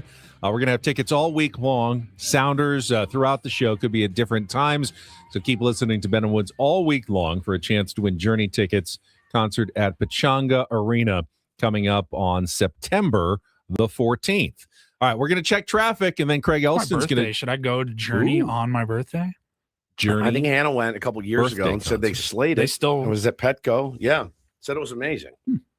Yeah, she said she loved it. I think it's a weekend. I think my birthday's on like a Saturday. I mean, you have that many margaritas. Anybody sounds good, fair enough. At the end of the day. She had at least one or two margaritas at Park 101, I saw. All right. Yeah. We're both monitoring her. Margarita intake. Yeah. She asked me, she goes, I'm gonna have a margarita. So I go, I don't care. We had those Mexican candy shots. Those were good. They were pretty good. They were pretty tasty. Not bad at all. It was like Not drinking a bad. watermelon jelly rancher. Jelly Rancher. Yeah, it was pretty good. Yeah. All right, Craig Elston standing by. He's got to explain to us what happened at the end of the SDFC game, from the highest of highs to the lowest of lows. Get to that and some more Padres talk next year on 97.3 The Fan. From the 855 Get Ross Traffic Center. Injured? Demand justice. Demand Jurowitz. 855GetRoss.com. 805 northbound National City. It's a rough drive from 59. Brake lights past 94. Once you get past the 15 interchange, your drive northbound at 805 should clear up for your morning drive this morning. Traffic report brought to you by Soapy Joe's. Glow Up Complete. Soapy Joe's on West San Marcos Boulevard in San Marcos is back up and running. Come by and get the best car wash in San Marcos. Join the Soapy Squad and become a member. Visit SoapyJoesCarWash.com. Give us a follow at Soapy Joe's. Good, clean, fun. Joining us now on our SDCCU fan hotline. It's not Big Bang Banking, it's better. Host of the Padres Hot Tub, Chromaniacs podcasts, Craig Elsten. And yeah, Craig, I'll admit, I thought the game was over when SDFC scored in the last 10 seconds of stoppage time on Marcus Ingvartsen's absolutely brilliant kick. I mean, I was celebrating. I was barely even watching on the restart when all of a sudden I looked up and it's 3-3 that they had tied it. What happened at the end of that game? Oh, my God. I mean, first off, they thought it was over, too. Yeah. They did. So you weren't alone in that assessment, Ben. This is where we need to talk about the positioning of a defensive back line in soccer. And if you guys have heard the term a high line, Maybe for the audience that has not, think about this in terms of a football game, right? At the end of a football game, in a situation where the other team is trailing, they're going to do what? They're going to throw a Hail Mary pass, right? Imagine if the receiver couldn't run past the defense before the ball was thrown. That's essentially the offsides rule in soccer.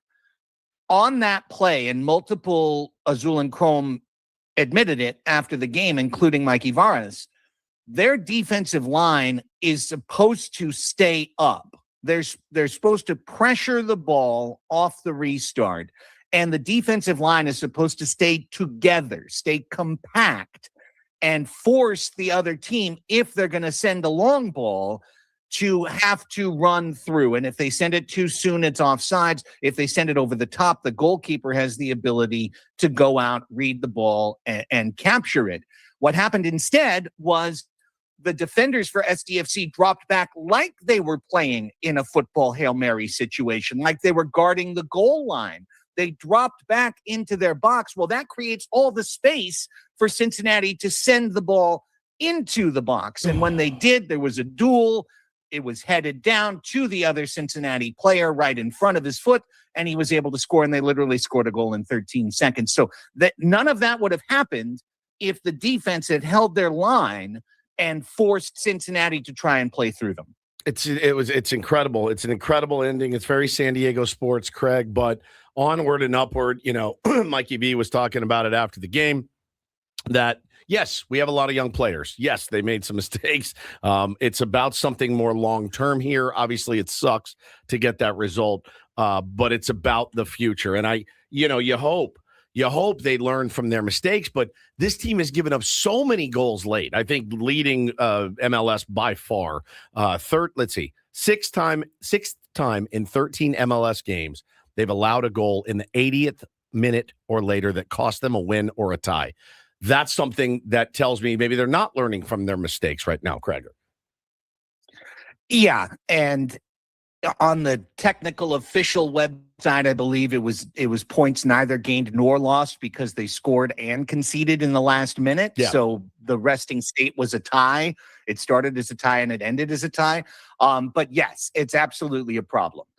I think it is symptomatic of a young defense with a very young goalkeeper, a first-time rookie goalkeeper with a defensive line that is largely, teenaged, with the exception of Chris McVeigh.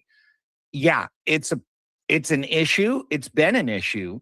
And if we get to decision day and this club is 1 or 2 or 3 points out of a playoff line, we're going to look at this game and we're going to really, really regret it. But on the Chromaniacs post-match show on Saturday night, I said, you kind of can't throw the baby out with the bathwater on this particular performance. SDFC played one of their better games, and they're still doing it without their captain, Yeppe Tverskov. They're still doing it with a lineup that's coming into its own. I thought several players played extremely well on Saturday. And for that last, if the last goal doesn't happen, it's just an incredibly successful day for SDFC. And I get it. If the bullet doesn't go in, then you're alive. I get it. But nonetheless, there's a lot to build on. The team has results in 4 straight matches, and they've been doing it as a wounded club. So I was worried that they would collapse their way out of the playoffs heading into the World Cup, and they'd need to make major moves just to try and get back into contention. Now it looks like they're going to go into World Cup on the fringe of a playoff spot, where those changes that the club can make in the summer transfer window can really turn the team from fringe into maybe right back into the role of contender. Just quickly, because you mentioned the youth, we've said how often impressed by Luca Bombino and his maturity. I got to meet Pedro Soma last week at training. That kid, impressive as well. I do think ultimately the team will be well served by all these young players growing together, but, we're seeing some of those growing pains. Let's move on to baseball and the Padres, Greg. I thought Woods brought up a really important thing when he talked about the hitting coach, Steven Souza Jr. Nick Castellanos, some comments over the weekend about if you blame him for Manny Machado and Fernando Tatis Jr. and Jackson Merrill struggling, don't you also have to give him credit for Gavin Sheets and Miguel Andujar and Luis Camposano and the success stories of the San Diego Padres this year? How do we make sense of the Padres offense right now? I was really thankful, along those lines, Ben, that Kevin Acee devoted a lot of inches to getting quotes from Steven Souza this weekend and getting people talking about him, because if it's a black box, then all we can do from the outside is evaluate what's coming out of the box, right? And that is the career worst seasons for Manny Machado, Fernando Tatis Jr., and Jackson Merrill, and say, well, it must be the hitting coach's fault. Doing some reporting around it tells us, okay, the hitting coach has been telling them that they're overdoing it and they're not listening. And then they maybe started to turn a corner this weekend. I'm so thankful as a Padres fan that Craig Stammen is showing his bona fides as a rookie major league manager. He did something that Mike Schilt was never willing to do on Sunday, which is break up the ego troika at the top of the lineup and push Merrill down to 6th, move Tatis to leadoff, push Manny down to 4th, separate those guys. You had to separate those guys in the lineup. They were killing you. They were an automatic 1, 2, 3, basically every time they came up. Yep. And to move Andujar up, to move Sheets up, to juggle the lineup the way he did was significant. You just can't keep putting your worst 3 hitters 1, 2, 3 in the lineup. And we know that at the end of the year, those 3 guys won't be the worst 3 hitters on the team, but they are the worst 3 hitters right now. So I think that was a huge move. I have no idea what to make out of Fernando Tatis Jr., but I'm glad they're leading off, so at least he can walk and steal bases. And Gavin Sheets had a NL Player of the Week, type of week that has powered this offense. So, there's room for hope, obviously, for the San Diego Padres. My mind starts to drift to the catcher position now and how much they're missing Luis Camposano. Yeah. Because Freddie Fermin is killing this club on both sides of the ball right now. He's missed 6 straight ABS challenges. He's hitting 140. He's challenging 3 balls off the plate. Look, it's wild. There's misses like yesterday. That 1.1 inch, that was a miss, string. But it wasn't really a miss, right? The catcher it was Garver, right? I don't think that Dan Wilson is like, are you out of your mind challenging that? You're an idiot. It was, they literally said it's Mariners fans aren't asking if he's concussed. Right. They literally said you could put a guitar string through that space. And yes, Fermins are 6 inches out, 6 inches up, 6 inches down. I'm going, what game are you watching? There's a commonality, though. He continues to challenge pitches that he really, really wishes for strikes. He wants them so bad. Yes, it's a wish. But they're not close.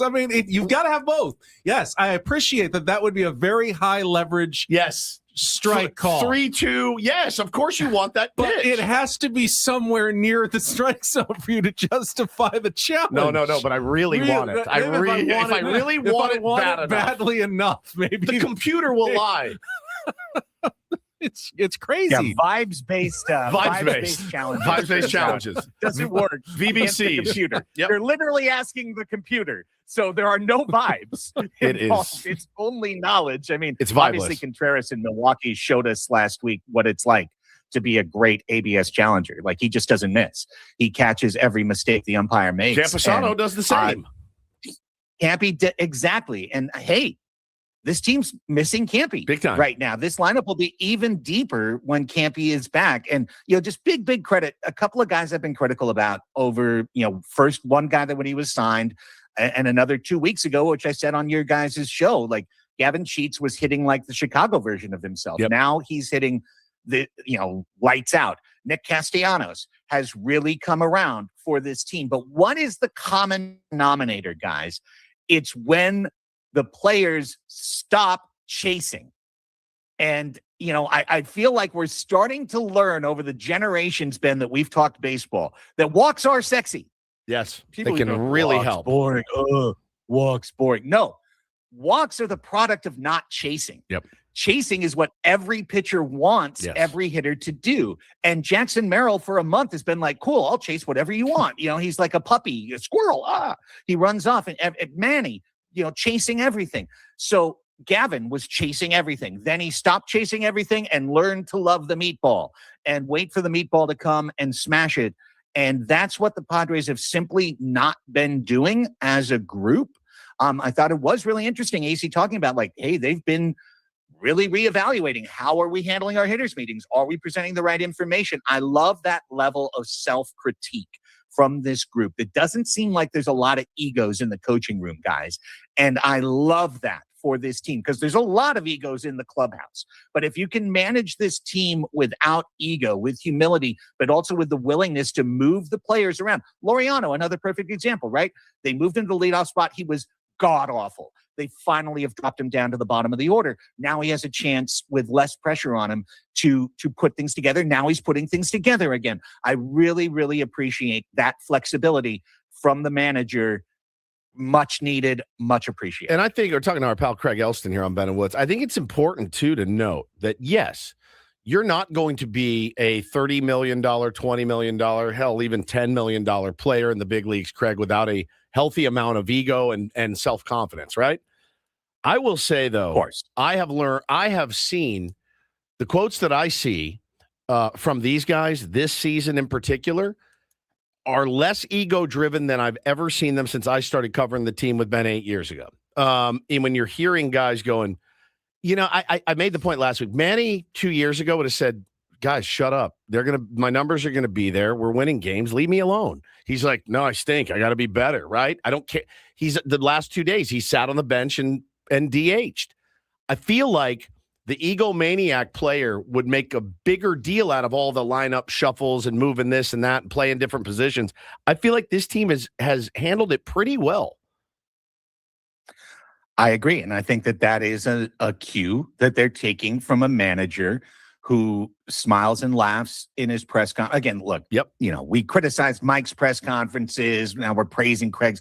I care about how the manager manages first and foremost. But I do think it's indicative of the character of the individual to see how they handle themselves in situations where they are being questioned externally. And Craig Stammen has approached this job with humility, with humor. He's been self-effacing. He's been reflective. And it's the polar opposite of what we've seen, honestly, the last 4 years. Yeah, correct. Bob Melvin was a good manager, but he was had a gigantic all the ego. time. Yep. Yeah, very much a veteran. I've done it here. Mike Schilt obviously was kind of an egomaniac as a manager, which is wild to say, but he was. So that change permeating through the clubhouse, I truly believe that. I believe it's why this team has exceeded far above their run differential and far above their expected win-loss. And if this offense in any way catches up to what the pitching staff and especially the bullpen is doing and the way they're catching the ball, this club will be for real. Obviously, the next 3 days are going to be a meat grinder. My least favorite series in baseball, Dodgers Padres. I'll be watching it through my eyes like this.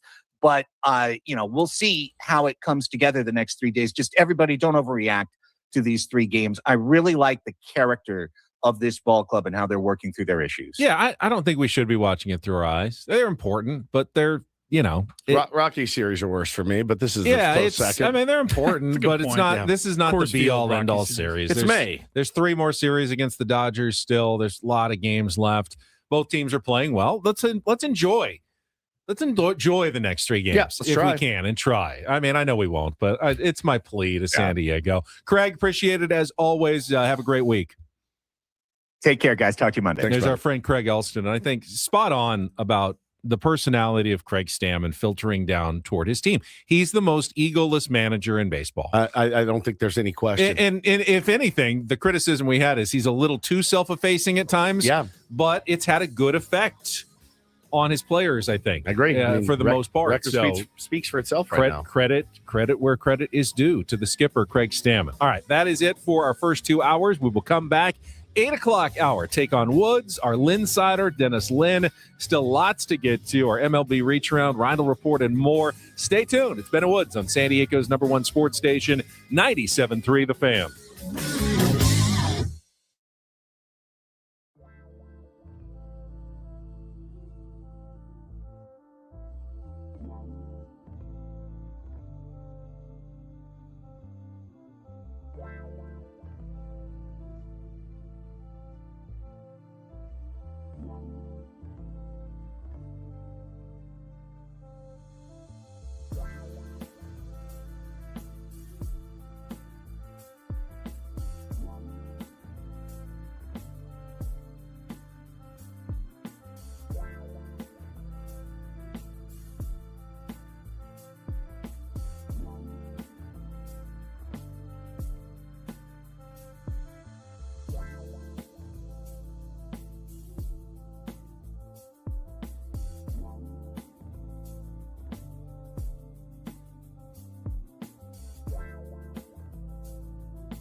a fun morning here. Halfway home on a Monday. Ben and Woods, 97.3. The Fan always feels good coming in after a 3-game sweep of the Seattle Mariners. Won the season series, swept the season series, 6 straight against those guys. Good baseball team, not having the best year, but anytime you go up against starting pitching like that and come away with 6 wins, you take that every time. I loved it, man. It's great to be here with you guys. I'm Woodsy. That's Paulie, executive producer, and Ben Higgins, your friendly neighborhood sports anchor, joins us as well. Get your fill of us on Mondays in May, because this is it. Next Monday, we will be off for Memorial Day. Yeah. And then when we be back the following Monday, it'll be June already. Now, it's Paul's favorite holiday. Memorial Day. Memorial yes. Day. There's Big a fan. long-standing, it's not even a bit really on Ben and Woods, but I remember many years ago, he's like, man, I love Memorial Day. He lives his best life on Memorial And Day. I said, well, It was like a topic wheel question or something. It was like, what's the best? What's your favorite holiday? And I was like, mine was Christmas or Thanksgiving. Paulie's like Memorial Day. Honestly, I'm like, Memorial Day. It's one of those moments where you say something and you haven't even finished the word, and you just go, "That's not what I meant. That is not what I meant." In my brain, it made sense because, well, my wife and I, we celebrate our wedding anniversary on May 30th every year. That was Memorial Day weekend back in 2020. That's right. And we were like, hey, we're always going to have a nice 3-day weekend right around our wedding, our anniversary. And so, yes, when asked with the question, what's my favorite holiday? I go, honestly, Memorial Day. I get that 3-day weekend. It's an anniversary, usually going somewhere, usually on a fun trip. Yeah, we like to get a cabana at our pool. Get our party on. Just get after it really on Memorial Day. Yep. Yeah, just it is Veterans Day is okay, but it's no Memorial Day. Correct. Veterans Day, you can salute the guys that are still alive. You like to celebrate when all of the soldiers have already passed away. Yeah. So Memorial Day is a federal holiday, mourning the U.S. military personnel who died while serving in the U.S. Armed Forces. And Paul is like, what a day to party. That's my favorite Get me to day. Vegas. Get me to go Vegas. Gamble, Yeah. Maybe sit by the pool. Well, they died for your freedom to be able to do that. Yeah. That's what they wanted. That's Paul what to be they doing wanted you on to Memorial do. Day. That's a code. Now, you said your son thought it was today. Yeah, Bo, yes. Yesterday.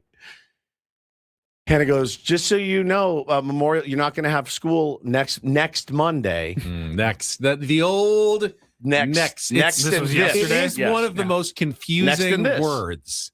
When we say next Monday. Yeah. And it's still the weekend. What do we actually mean? Because the next Monday is today. Is this coming Monday? Which but is when today. we say it, we usually mean one beyond the next Monday. Correct. Why do we do that? I don't know. But it's true. And I can see why that would have confused a young mind. So I'm talking to him and I go, all right, so hey, after shower, read a little, and we're going to hit the sack early. It's been a long day. And he goes, I'm off tomorrow. I go, why? He goes, it's Memorial Day. I go, buddy. No, I'm not. That's next week. Next week is Memorial Day. He goes, what? Mom said. I go, it's next week. I'm not lying to you. You got to go to bed. You'll have a short week next week, but you're off Monday. Okay, next Monday, not tomorrow. And he was fit to be tied. What are your guys' plans? I mean, I know what Party's doing. Paulie's doing. Cocaine off of strippers, probably. But what about you, Ben? I'm anchoring the news next Monday, so I don't have any giant plans. I'll be somber and reflective on the anchor desk on Memorial Day a week from today. Oh, yeah. Yeah. That's true. Probably have stories about when they put the flags at the National Cemetery in Point Loma and Miramar. Always very somber, important holiday. Right. We never say Happy Memorial Day. Don't say to a veteran either, Happy Memorial Day. Don't say it. Yeah, just don't say Happy Memorial Day. What do we say? Have a safe and Memorial Day. blessed Memorial Day is really the best way to do it. I'm going to be going to Pappy and Harriet's to see one of my favorite bands play for Memorial Day. Yes. So you're doing a lot more. This is up by Joshua. I'm doing a lot more celebrating than you. Way harder than I am. I am. Memorial Day. Yeah. So one of my favorite bands, the Afghan Wigs, are playing the Observatory North Park on Saturday. Now, I have convinced my wife to go with me Saturday night. Oh, you're doing the same band, multiple concerts, same weekend thing. Same band. We know how this turns multiple out. I already. he ain't going to Palm Springs. Oh, I'm going. Are you kidding? You think I'm going to miss out on that? That's if it was the night before and then they came to San Diego, I probably wouldn't go to the San Diego. Going to the San Diego. Correct. Yeah. But I'll be up bright and early in the car heading out to Pappy. You might leave the San Diego one a little early just so you're ready to go for the next day. Well, so I'm a little nervous because I said to Hannah, I bought 2 tickets. Would you like to go with me? She said, no, I don't like that band. I couldn't care less. I go, but they're the band that like shaped me. Like this is the band that made me the person that you married. You're the father of your children. I didn't know what kind of human I was going to be until I heard this band and I went, now it makes sense, right? Mm-hmm. It's a very important band to me. And I happen to now know the guitar player pretty well. And I go, please come. It'll be great. No, I'm not going. I'm begging you, please come. She goes, fine, I'll come. So I told her, I think they come on at like 9. And her face went white. It went white. You guys, I want to stay for the whole thing. And she said, oh, we have a sitter and you can't leave the sitter. I'm like, we'll just pay her extra. I bet you I get 5 songs. That's it. So I'll take it easy that night. I'll get up, drive out to Pappy and Harriet's. Which is, for people who don't know, it's out in Joshua Tree, Pioneer Town, and it's a music venue. It's small. They'll be playing that. I've only seen my brother-in-law play there. I've never seen a big band play, much less one of my favorites. So I'm going to be going out there to that. But bands like going out there. They love it, man. Yeah. Paul McCartney played there. Like it's really, really a cool, special place. And so I got there's a motel attached to it. So I don't have to go far, just right there. And then I'll wake up on Memorial Day at my leisure and drive home, knowing full well I'll be getting texts at 6 a.m. When are you heading back? Soon? Well, you don't want to wait too long because the traffic of coming back, people coming back from Vegas and stuff like Paulie. You're people right. like Paulie. You're right. Yes, people like Paulie. will get you if you're not careful. Oh, you're right, buddy. You are right. I am going to have to get up and get moving, aren't I? Or wait till 8 p.m. Yes, and then show up for the show on Tuesday. Which I don't think the missus will appreciate very much at all. Honcho says, get the mac and cheese at Pappy's. I heard the food there is outstanding. Outstanding. So I'm really excited to go and shake my ass a little bit on a Sunday night, which is a rarity for me. So you guys have big plans. Big plans. Yeah. Very excited. This hour on 97.3 The Fan is brought to you by GL Pools, the swimming pool experts trusted by thousands of San Diegans since 2006. Baseball is back, so is swim season. Make sure your pool is ready. Call now, mention radio for a free month of pool service. Our thanks again to Craig Elsten for joining us and made a good point at the end. We were running out of time, so I didn't get to comment, but talked about the Padres' approach at the plate. You mentioned the Nick Castellanos quotes about Steven Souza Jr., and it was also reported that Steven Souza kind of laid into him a little bit before the Mariner series about getting off the plan and not doing what they had been doing early in the season, and it seemed to be effective. But Craig mentioned just taking walks and not swinging at pitches out of the zone. Not only is that what makes the Padres successful offensively, it's also what hurts them pitching. It's almost to a game when the Padres have let things get away on the pitching side. It's because they've walked guys. Sure. I mean, look at Lucas Giolito was cruising. 3 walks later, boom, 3 runs in, he's done. It's walks. They really haven't gotten just battered around by other offenses. They have, when they lose the strike zone and put guys on, that's when they've given up all their big innings this season. It's been constant, and it fortunately hasn't happened that often. But when it does, it's the same thing. You do the same thing to the other team. You draw some walks. That's how you put big innings together. Walks kill. They do. Just kill. And walks also can bolster an offense so much. And look, with the pitches that they throw at that level, you guys, it's so easy for us to sit on our couch and go, man, why would you swing at that? I mean, well, because it was 97 and it started on the black and then it dipped, off to the side, but it also looks identical to the 99-mile-an-hour fastball coming out of the same tunnel.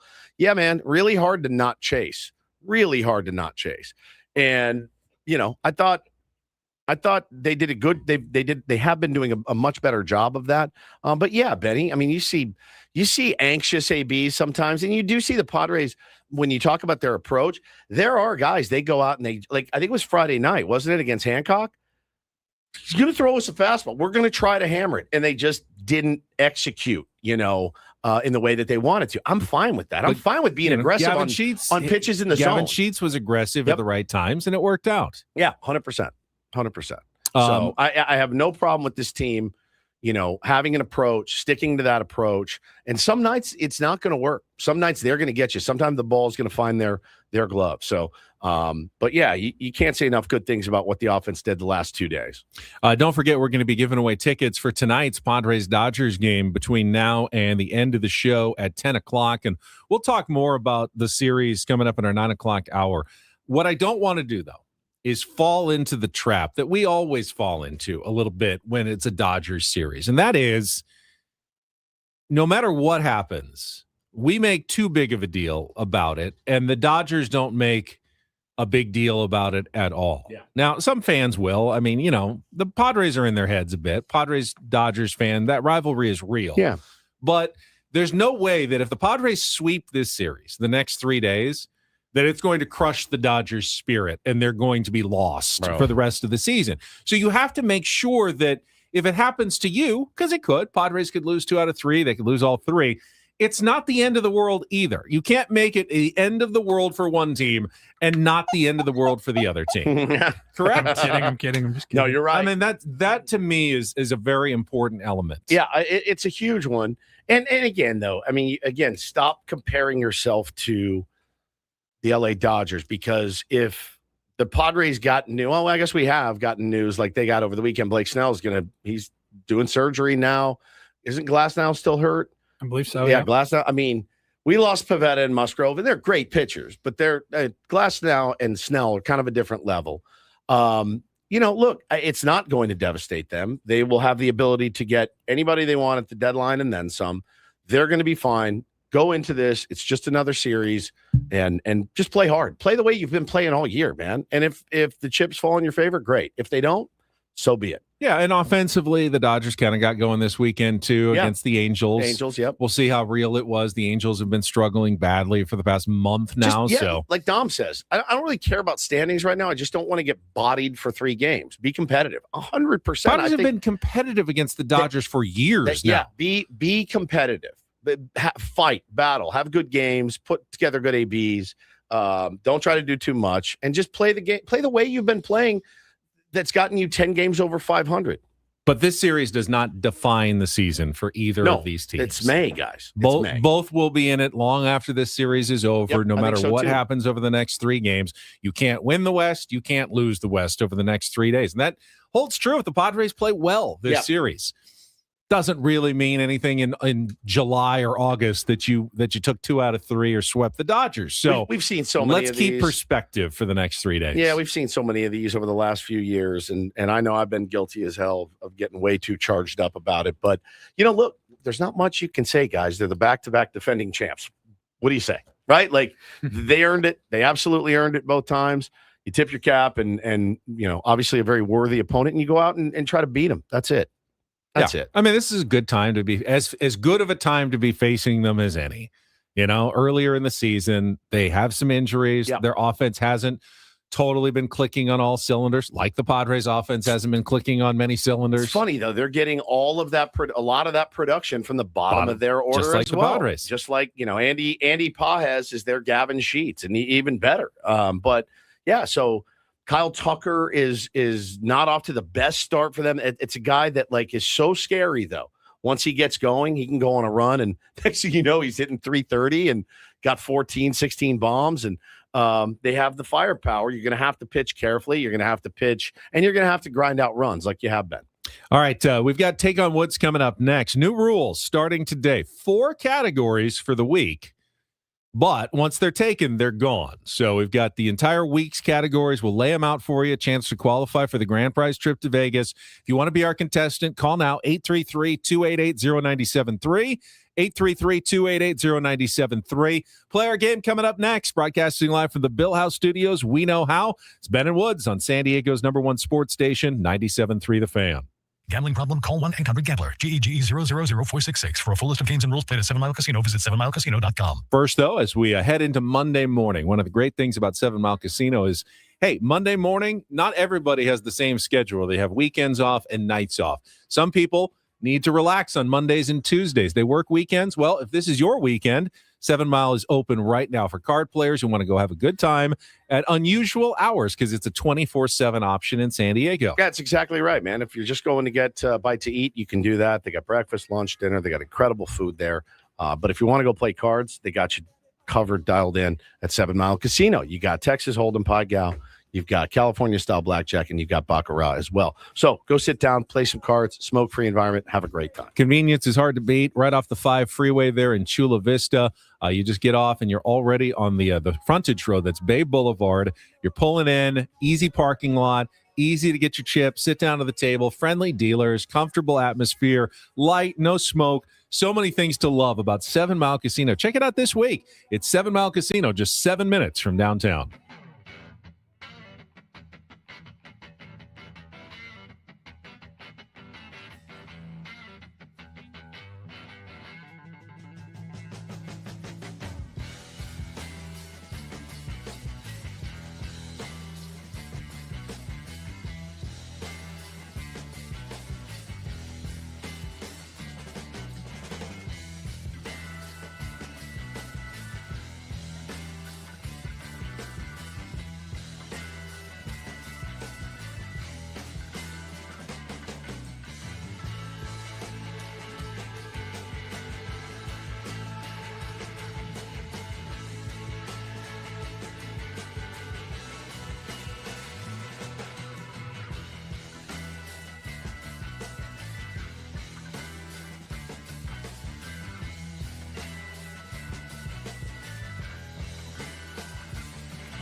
Hey, player, this is all yours.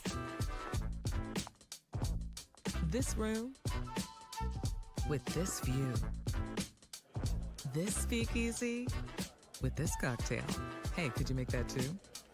The spa with this. Ah. And this pool on this roof. This is all for you.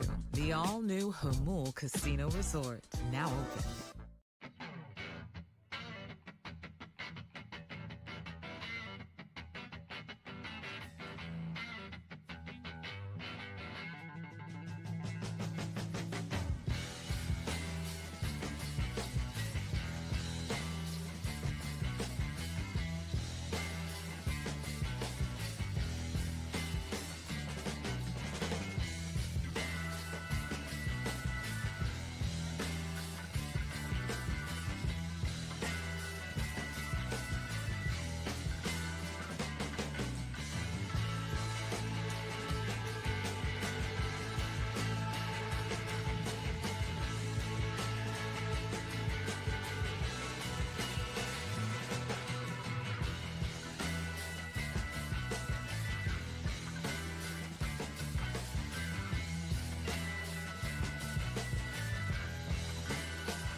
Yes, as was pointed out in the chat, the Dodgers made a move yesterday. Yes. Trading for former Padre Eric Lauer. Dodger hater and Dodger killer. That's right. Dodger killer. Traded with the Toronto Blue Jays. They've had a bunch of pitching injuries, the Dodgers have. I think Jack Dreyer was placed on the injured list, so they picked up a little more pitching depth. Will we see him in the series? Don't know. He goes 6 shutouts for sure. Eric Lauer back in Southern California, but on the other side of the rivalry. It's interesting, too, because his bit in Toronto was, I don't like to be a spot starter, and I don't want to be a long man. The Dodgers are like, we're going to sign you. You're going to be a spot starter and a long man. He's like, all right, sounds good. You're going to get it. You're going to be that. And you're going to like it. Yeah, you're going to like it. I don't know that Eric Lauer is good enough to throw his weight around that much. He's good, obviously. He's a big leaguer. But, hey, man, I'm just going to need you to kind of fall in line here and do what we ask you to do. And he did not want to do that. Is it weird to be joining the team that prevented you from winning the World Series by this much last year? Right. Like they all have my. If I'm Eric Lauer, I think these are the guys that all have my World Series ring. I'm sure there were some Blue Jay player group chats that were probably pretty funny yesterday. Yep. Like, oh, really? Really? Okay. Okay. Have fun. Well, I mean, he didn't have any choice in the matter. He Can't was beat him, traded. join him, right? There he goes. It wasn't a free agent signing. He was traded. Yeah. To the Dodgers. No chance but to report. All right, we've got a contestant on the line. Let's get to our first game of the week. It is time to take on Woods.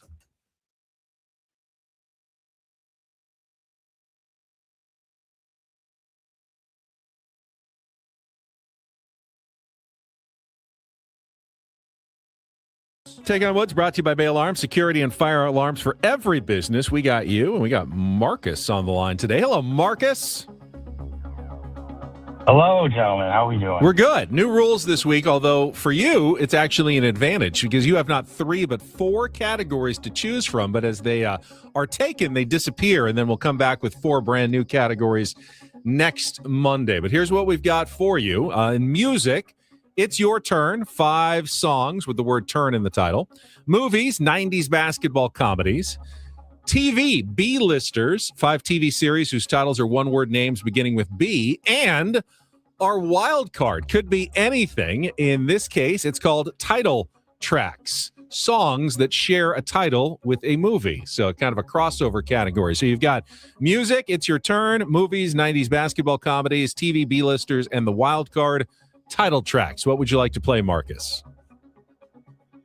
I'm going to keep trying my luck with movies. Movies. All right. 90s basketball comedies. That means movies out for the rest of the week. You'll have 60 seconds to answer as many of the 5 as you can. If you don't know one, say pass. We will come back to it if there's time left on the clock. First question is the 2-second movie clip. Paulie will play you a clip. You need to identify the movie. Marcus, you ready to play? I'm ready. All right. Woods will go second. We'll compare head-to-head, and if you beat or tie him, you will qualify for our grand prize $500 gift card to the Westgate Las Vegas, where they've got their special no resort fees rates right now starting at $89 a night, including that $75 daily dining credit. All right, let's put 60 seconds on the clock. The category again, 90s basketball comedies in movies. Your time begins when Paul plays our clip. Good luck, Marcus. Let's take on Woods. Don't forget my North Carolina shorts. Your shorts from college? Space Jam. Correct. Whoopi Goldberg stars as a New York Knicks fan who steps in as the team's new head coach in which 1996 movie? Eddie. Correct. A runaway golden retriever exhibits the unusual ability to play basketball. Airbud. Correct. Boston Hoops fans kidnapped the star guard for the Utah Jazz ahead of Game 7 of the NBA Finals in which 1996. Celtic Pride. Correct. Kevin Bacon stars as a college basketball coach who makes a recruiting trip to Kenya to find a star player in which 1994 comedy? I've seen this one a lot.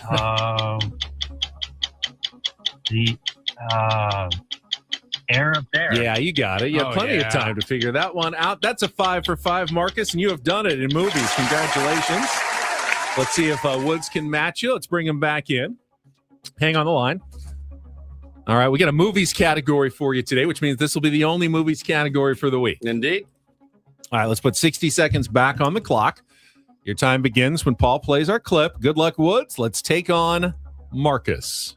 Don't forget my North Carolina shorts. Your shorts from college? Correct. Whoopi Goldberg stars as a New York Knicks fan who steps in as the team's new head coach in which 1996 movie? Damn it. what's the name of this movie? Pass. A runaway golden retriever exhibits the unusual ability to play basketball, in which Air Bud. Correct. Boston Hoops fans kidnap the star guard for the Utah Jazz. Celtic Pride. Correct. Kevin Bacon stars as a college basketball coach who makes a recruiting trip to Kenya to find a star player, in which 1994. The air up there? Correct. Whoopi Goldberg stars as a New York Knicks fan who steps in as the team's new head coach, in which 1996 movie. This is going to decide it. 30 seconds, and you need it. A lot of time left. 20 seconds. Think of Whoopi Goldberg. I know. Shut up.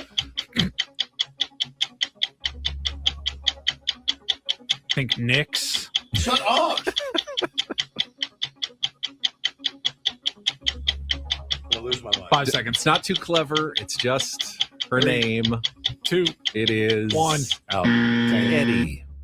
Eddie is the name of that movie. Maybe I didn't know that. And Marcus wins it 5-4. Wow. Congratulations, Marcus. Paulie will get your information during our break. That was 90s basketball comedies. Man, Space Jam was pretty good, but not one of those other ones were any good. I don't think I ever saw the air up there. Celtic Pride was As a 7-year-old, bad. Air Bud was amazing. Fair. Okay. Yeah, you were 7 at the time that it came out. That's fine. The dog plays basketball. I was in college, so gonna pass on Air Bud. Yep. Yeah. Space Jam, amazing. Space Jam was great. Yeah. My kids love it still. Both of them. They love Jordan. Bo loves the Jordan one. Taylor loves the LeBron one. So Bo loves Jordan. Taylor loves LeBron. That's how it works. All right, we'll have music, TV, and wild What are cards their still thoughts on the available great for you. debate? So who is the GOAT? I tell you, they were playing basketball the other day. They're playing each other. And I'm watching, and Taylor goes, all right, you want to play old school basketball? And just shoves Bo like to the ground. I'm like, first of all, where did you even hear that? Right. How did you know that? And don't push your brother down. Hey, Taylor, old school basketball for you is like 2023. That's exactly right, dude.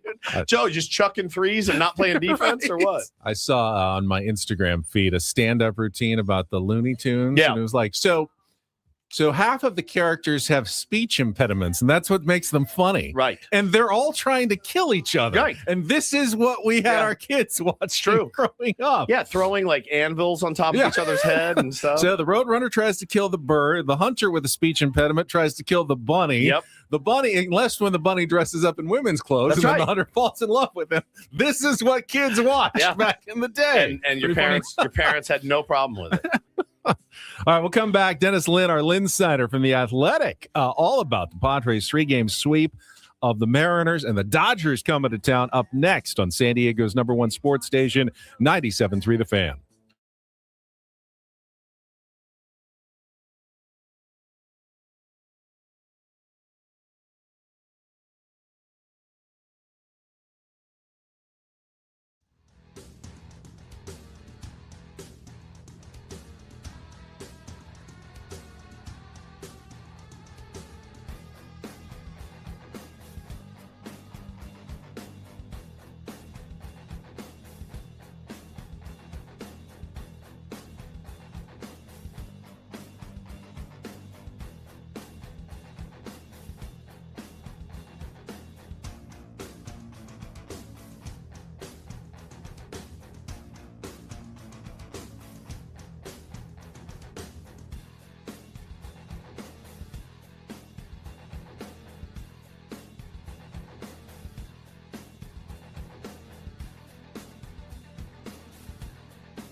He did. Here, I'll show you a little. Just a little. Please don't. Just a little bit. What hurts on you? Nothing at all. A little bit. Nothing. Now, So let's say whatever you're about to touch is the only thing. Let's say It's gonna hurt. Right? All right, yeah. Okay. Pretend your knee hurts. Pretend your knee. It's going to in a second. Right here. Oh, that is not pleasant. Hey, player, this is all yours. This room with this view. This speakeasy with this cocktail. Hey, could you make that too? The spa with this. Ah. And this pool on this roof. This is all for you. The all-new Hamul Casino Resort, now open.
David P. Shapiro, criminal defense attorneys helping good people regain control of their future when charged with a crime since 2010.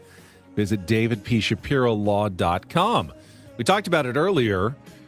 Worked out pretty well for the Padres bullpen over the weekend. Thought they might be in trouble after Friday and all the pitches that Mason Miller threw, but they were able to manage getting through the weekend. It's something that Dennis Lin wrote about and how they're trying to get all their relievers through the entire season. We will talk with our Linsider, Dennis Lin from The Athletic, right after a check of traffic here on 97.3 The Fan. From the 855 Get Ross Traffic Center. Injured? Demand justice. Demand Jurowitz. 855GetRoss.com. San Diego eastbound 94 from 15 is brake lights for your drive until you get to the 5. 163 northbound from the 5. It's stop and go until the 8 for your morning commute. Traffic brought to you by Albertsons, Vons, and Pavilions. It's Cheap Chicken Monday at Vons and Albertsons. Swing by the service deli for tonight's dinner solution. Hot and ready to serve fried, baked, or mango habanero 8-piece chicken, 2 breasts, 2 wings, 2 legs, and 2 thighs is just $5.99 each. With membership where applicable. Don't miss this hot deal. Valid today only. Happy Monday, Padres fans. It's time to discuss the weekend that was for the Padres with our Ben & Woods Linsider, Dennis Lin from The Athletic. Brought to you by Hamul Casino Resort. Hey, player, the rooftop pool's open, day passes are available, and the spa is calling your name. Hamul Casino Resort, the player's place. Yeah, we welcome Dennis Lin from The Athletic to the program. And Dennis, we knew going into the season that the bullpen was expected to be a strength for the San Diego Padres. And I think undoubtedly it has been. The question is how do they keep it that way for the entire season and not overuse any one reliever? What did you learn talking to Ruben Niebla about it? Honestly, not a lot new because we've known Ruben for several years now, and we've seen how he goes about things and kind of just doesn't look at just innings and pitch counts. He looks at, 5-day workloads, a couple weeks out, how long these guys have been in games, not only that, but also how stressful their pitch counts are, how stressful the pitches themselves are. He looks at biomechanics and arm slot and all these different variables that give you more of a full picture, in Ruben's words, than just looking like, oh, this guy threw 20% more pitches than he threw last year. So that is part of the equation, especially with Mason Miller, who's never thrown more than 65 innings in a season. But I was specifically interested in how they're handling Mason Miller because, he's got the best arm on planet Earth, and he's thrown a lot, especially in April. So how are they trying to get him through a long season, especially knowing, he's got a UCL sprain in his history, and the fact that he's maybe their most valuable player. No offense to Gavin Sheets, who's carrying the load on offense, but if Mason Miller isn't there at the end of the season, all this kind of goes out the door and it's kind of pointless. So I think they're trying to be mindful with, when they use them and how often they, throw them out there for 4 outs. But when it's game on the line and, you've got maybe the best reliever in baseball, it's hard not to use them. I can't imagine the mental gymnastics that go on in Craig Stammen's head. I really can't, Dennis, thinking about it. Because, again, you do feel like those games where the offense doesn't show up and you manage to have a lead, you got to have those. Like, those are the ones you have to have. A 2-run lead and you have the best closer in baseball. And, then the next 2 nights, the offense picks him up. Mason Miller gets to sit for a while. But I thought it was interesting. Mason was talking about how he's not as sharp as he was, but it's because it's been inconsistent. He's, throws maybe every 4 or 5 days. He just throws a lot more pitches. So for him, does he want to throw more, or is he kind of good where he is? I think Mason's the kind of guy who, if he throws a scoreless inning and he walks one batter, he would say, I was inconsistent there. So I think that's kind of what he's referring to. The fact that he's, not in the zone as much as he was early in the season when he was just throwing it in there and just getting it by guys every single time. But I think honestly, if you were to ask him, or maybe pretty much any reliever in baseball, 15 times in a month, or just has as much as he's thrown for, a stretch there. He threw 3 days in a row. He threw, more than 3 outs a few times here. He'd probably prefer to have, a little more rest, all things being equal, but wouldn't we all? If the games,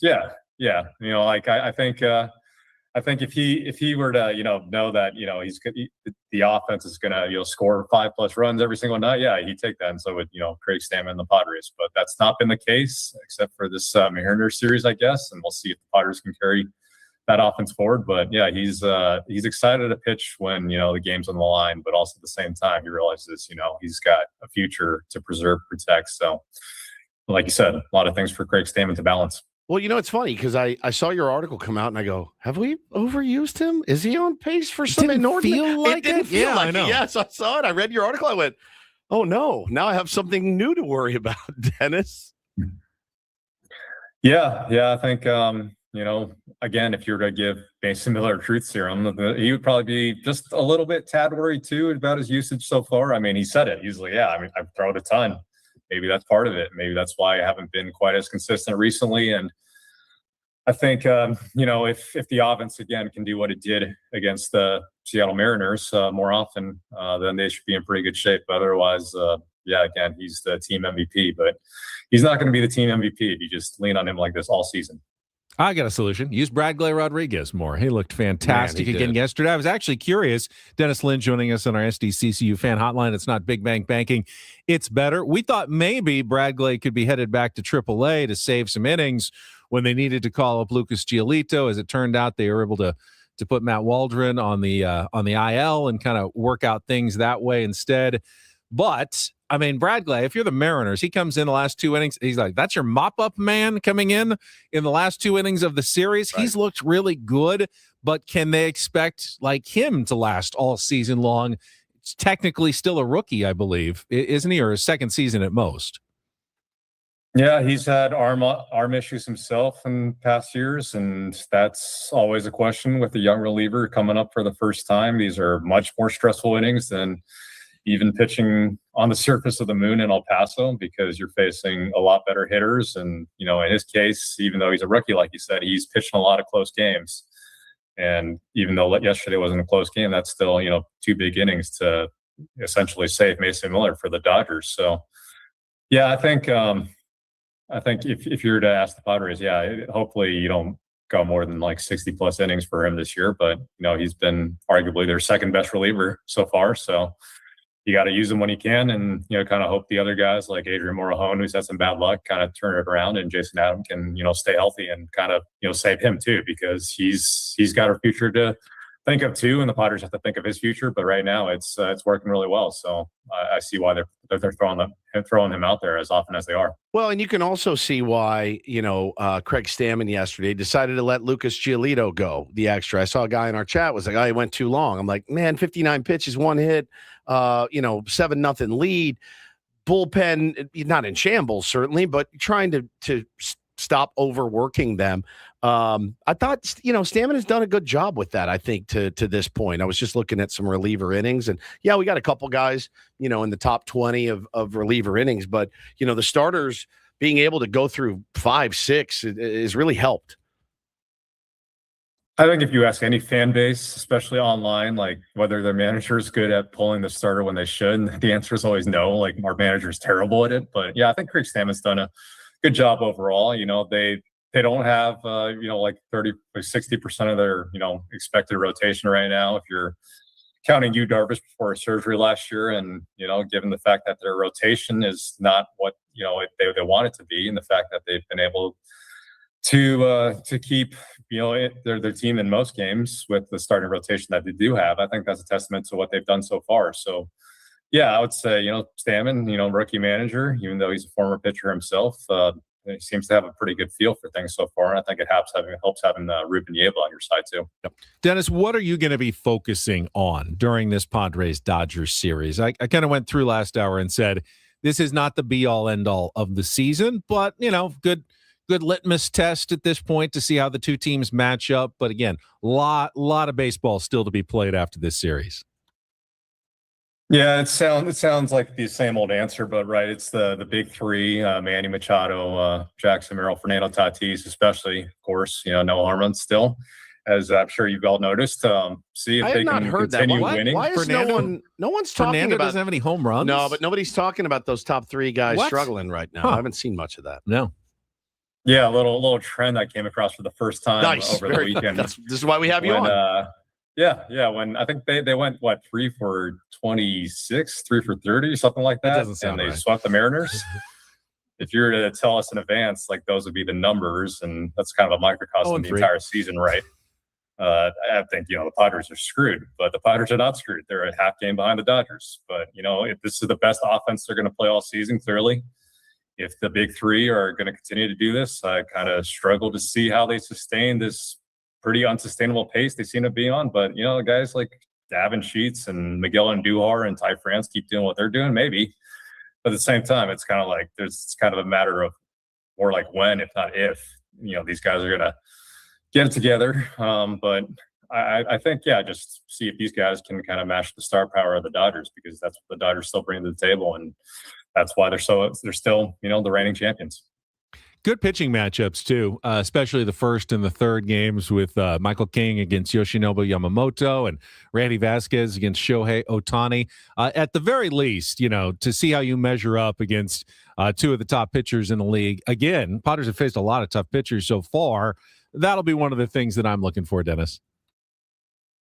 Yeah, I'm looking forward to that too. I think the Mariners and the starting pitching they threw out there the past 3 games, it's a good indicator for the Padres that they kind of stay within themselves, the big three aside, and really, kind of try to focus on the middle of the field, as cliche as it sounds, try to hit the ball in the gaps and hit the ball on the line. It kind of sounds a lot like Victor Rodriguez, right? Like what they were doing the past 3 games. Maybe they can, scratch across more than a few runs and give Mason Miller a break and not have to pitch him, 2 out of 3 games or 3 out of 3 games if they can help it.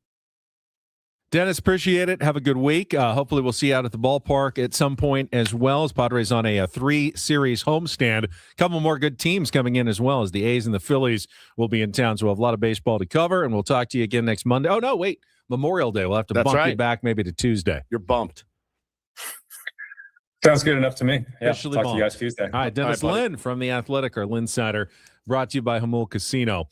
And I wonder, so this is it's been a pattern the last 3 or 4 starts that Dave Roberts has not batted Shohei Ohtani when he has pitched. Do you think he will switch it up against the Padres and put Ohtani back in the lineup as a dual threat, or will he continue that and act as though, it's not any bigger than the other game, so why would I put Ohtani back in the lineup now? I have no idea. I'm not sure either. And I don't know what I would do if I were him. I could see him going either way on this one. I could too.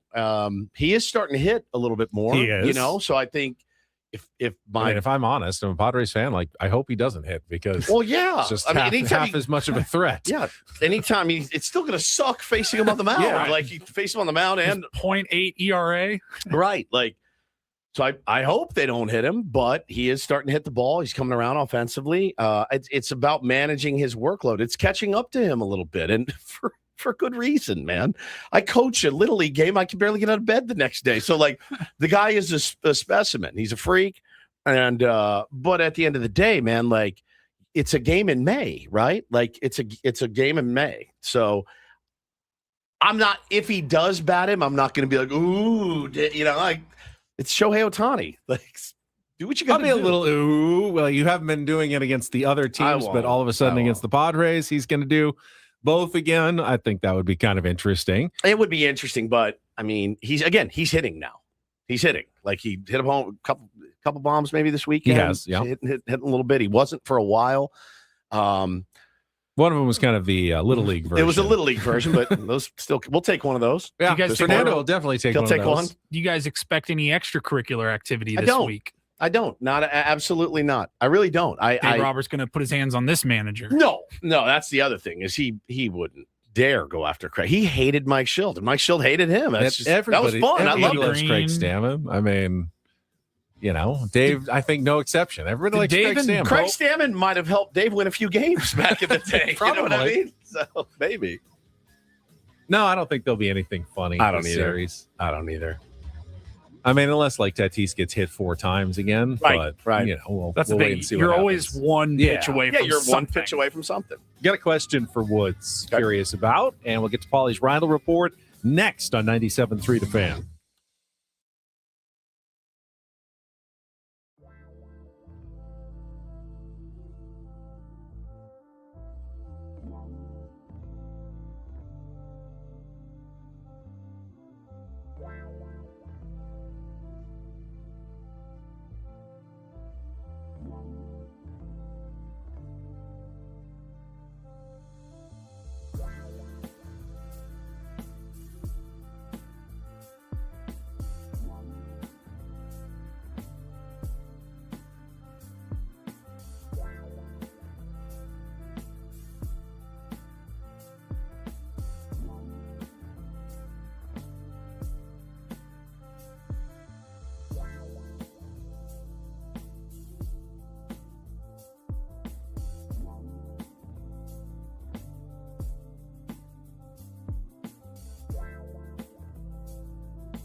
Ben and Woods, broadcasting live from our Bill House studios. We know how. For as long as I have known you, Woods, you've been pretty consistent in the morning during our show. Got your yogurt, got your water. You're very consistent. This morning, all of a sudden, I've looked over, and every time I've looked over, you've been eating what looks like crab apples. Like little tiny apples. Rockets, they're called. I've never heard of They're this. just tiny little They're like rockets. That's the brand. That's and just this little baby, itsy bitsy apples. And every time I look over, he's like 2, 3 of them this morning already. I had 2 little rockets, and I had a tangerine as my breakfast. Tangerine I've seen you do All the before, and yogurt, but I've never seen these little tiny apples. So they're not sour like crab apples. No, they're not sour at all. They're sweet. I thought maybe They're it was good. some sort of health thing, like, eat 2 crab apples in the morning. No. No. Great health benefits await. So I have had since I moved here. It's been 15 years, 16 years in February. I haven't had a crisp apple since I moved here. Yeah, we don't get the better apples down here for sure. Not one crisp apple since I moved here. It's been 16 years, and everything else about this place is perfect. Perfect. Every time I bite into an apple that I buy locally, I will feel it, I'll finger it, I will look at it, I get it home, and I bite into it, and it's as soft as can be, and I don't understand. Well, I think it takes a while for them to get here from wherever they grow apples. Paul, you're from Washington. Yeah. You guys just had the crispest apples all the time, just everywhere you went. My wife eats a lot of apples. She gets hers from Costco. Envy. Envy is the brand. I think I've had Envy. They're a little bigger than Rockets. Yeah, they're not huge. No, they're not, but they're delicious. They're delicious. So the smaller the apple, the more crisp it is. So that's why I love I need my fruit firm. I have to have firm fruit. I need my bananas firm. I need my oranges firm. I need my apples firm. I need my grapes. I need my grapes, Ben, like golf balls. I get they it. have to be as hard as a golf ball. We bought some cotton candy grapes at Costco this weekend. They last, 15 minutes? I know. They're just so soft already. There's 4 good ones on the outside, and then you get generally the ripening that makes them sweet also starts to make them soft. So if you want them at their sweetest, you can't get them at their crispiest. Yeah, Christopher says, not even Honeycrisp, bro.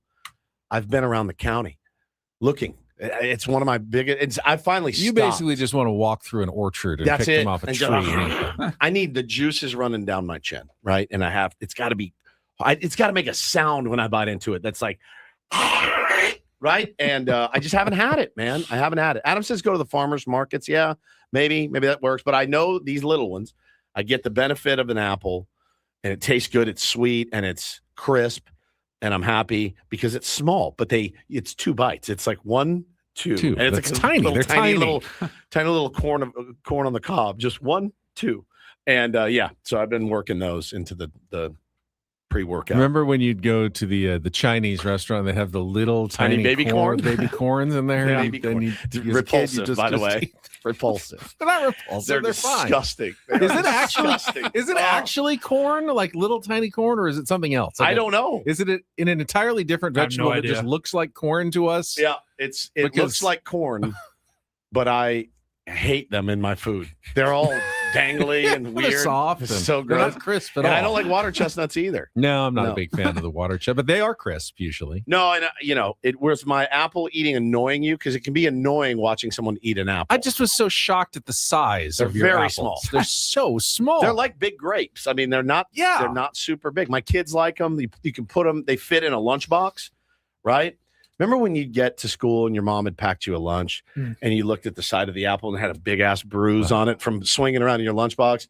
Take a bite of it. It just never hit. I saw the most genius thing on social media. In Korea, they sell banana packs, one a week, but there's one that's ready to eat today, and the next one's a little more green, and they just keep. That's genius. They progress all the Are way. They like in 5-packs? It's like in a 5-pack. So yeah, they start and each day. They ripen perfectly so that by the end of the week, you have a perfectly ripe banana every single day, as opposed to buying them on the bunch. How do they know? Where they all ripen at the same It's just time. a color They thing? just must sort them and then sort them. have the the freshest and one of these, one of these, one of these, one of these, and one of these, and they're all the way from yellow to green, all the way across. Yeah, so when you buy it on a Sunday, it's in like a clamshell, and it goes yellow to green, yellow to green, and then you just eat one a day until the end of the week when they should ripen in sequence until brilliant. you eat them. That is brilliant. That is absolutely brilliant. That's brilliant. No, the banana is important too. I feel like if I buy a bushel, I'm like, everybody eat some bananas, and 30 seconds later they're brown, soft. I won't eat it. I throw a lot of bananas away, and I feel bad about that. If you cut open the banana, cut off the end, slice off the softer, browner spot, it still ends up being pretty good. It's edible. It's edible. It's edible. Yeah. But I don't prefer it. I know. I don't prefer it. And I really like firm fruit. I like my watermelon firm. I like everything to be firm. I do not like soft. You get a soft blueberry or a blackberry or a raspberry. Yeah, like soft berries. Berries, no. I can't do raspberries but anymore. You don't the little want them hair sour on them either. That's tough. The hair on the raspberries has really started to get to me too. Taylor loves when he puts them on his fingers and eats them. You like your raspberries shaved? Yes, shaved, lasered, preferably. Waxed. No, I try to mix it up with my fruit though. All right, let's get some headlines from Paulie Reindl. It's time for the Reindl Report. And get things started here with our today's edition of the Reindl Report. Now tuned into the greatest. Welcome to the Reindl Report with Paul Reindl. Hi, Paul. All right. 2 stories from the world of sports that we haven't gotten to yet. We'll start off in Major League Baseball. And 1 story that you didn't know you needed. Are you laughing, biatch? It's the Reindl Report. Hey, Paul, how you doing? Okay, how are you? On 97.3 The Fan. Are you ready to bless the mood? I need some help, please. That was good. Can I get a yeah? Oh, yeah. All right. All right. Happy Monday, gentlemen. Happy Monday. Let's start off with, we got a couple of shout outs actually in the Reindl Report. We'll start with one that we know personally. Benny, you sent this over on Saturday night, which I believe would have been Sunday morning where it was taking place. But Saturday night, I was getting home from our fun event out at Park 101, and he sent over the leaderboard for the Japan Pro Tour, where our pal, former Ben & Woods NIL sponsored athlete and San Diego State Aztec for life, Steve Sugimoto was at the time tied for 3rd.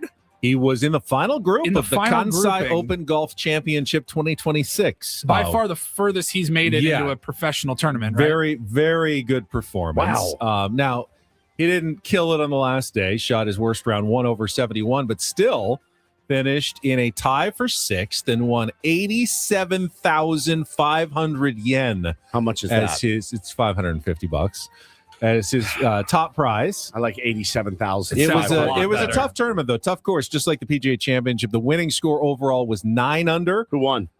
Yoshinori Fujimoto. Oh, came in from. I'm looking at the leaderboard. Shot a 65 in the final round to blitz the field on a Sunday in Japan. And then, Steve finished tied for 6th at 4 under, just 5 strokes back. But his best finish is he tries to accumulate points and get in the top 10, which would get him into the DP World Tour next year.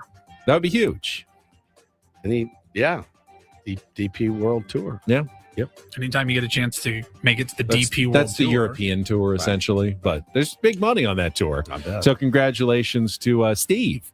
On his best performance of the season. Love Sugimoto. What a good kid. He is. The best kid. Yep. Top 10 finish. I like that. Top 6. No, top 6, yeah. Another good kid is our friend Joey. And our friend Joey sent this over to me over the weekend. There was a walk-off home run in baseball over the weekend. Cubs and White Sox, little rivalry weekend action. Yeah. And I was not watching any of those games, but one of the walk-offs, it was 8-7, I believe was the score at the time. And the White Sox were down 1 and they hit the walk-off 2-run bomb to win it. And Joey sent this over to me because he knows just how much we love a good voice crack. It was a dramatic. I think audio. Conforto hit a 3-run homer in the 9th to tie it and send it to extra innings. So this is why there's so much drama. And I thought I saw that Len Casper, I believe is the name of the play-by-play man. He also worked for the Cubs broadcast previously and then switched over to White Sox radio. But here's how it sounded last night or Saturday night for the walk-off. Infield in. Tying run at 3rd. Caro hits a fly ball out into deep left center field. It's back there. It is gone! Edgar Caro wins it! Shut up! Yes! The young man deserves it.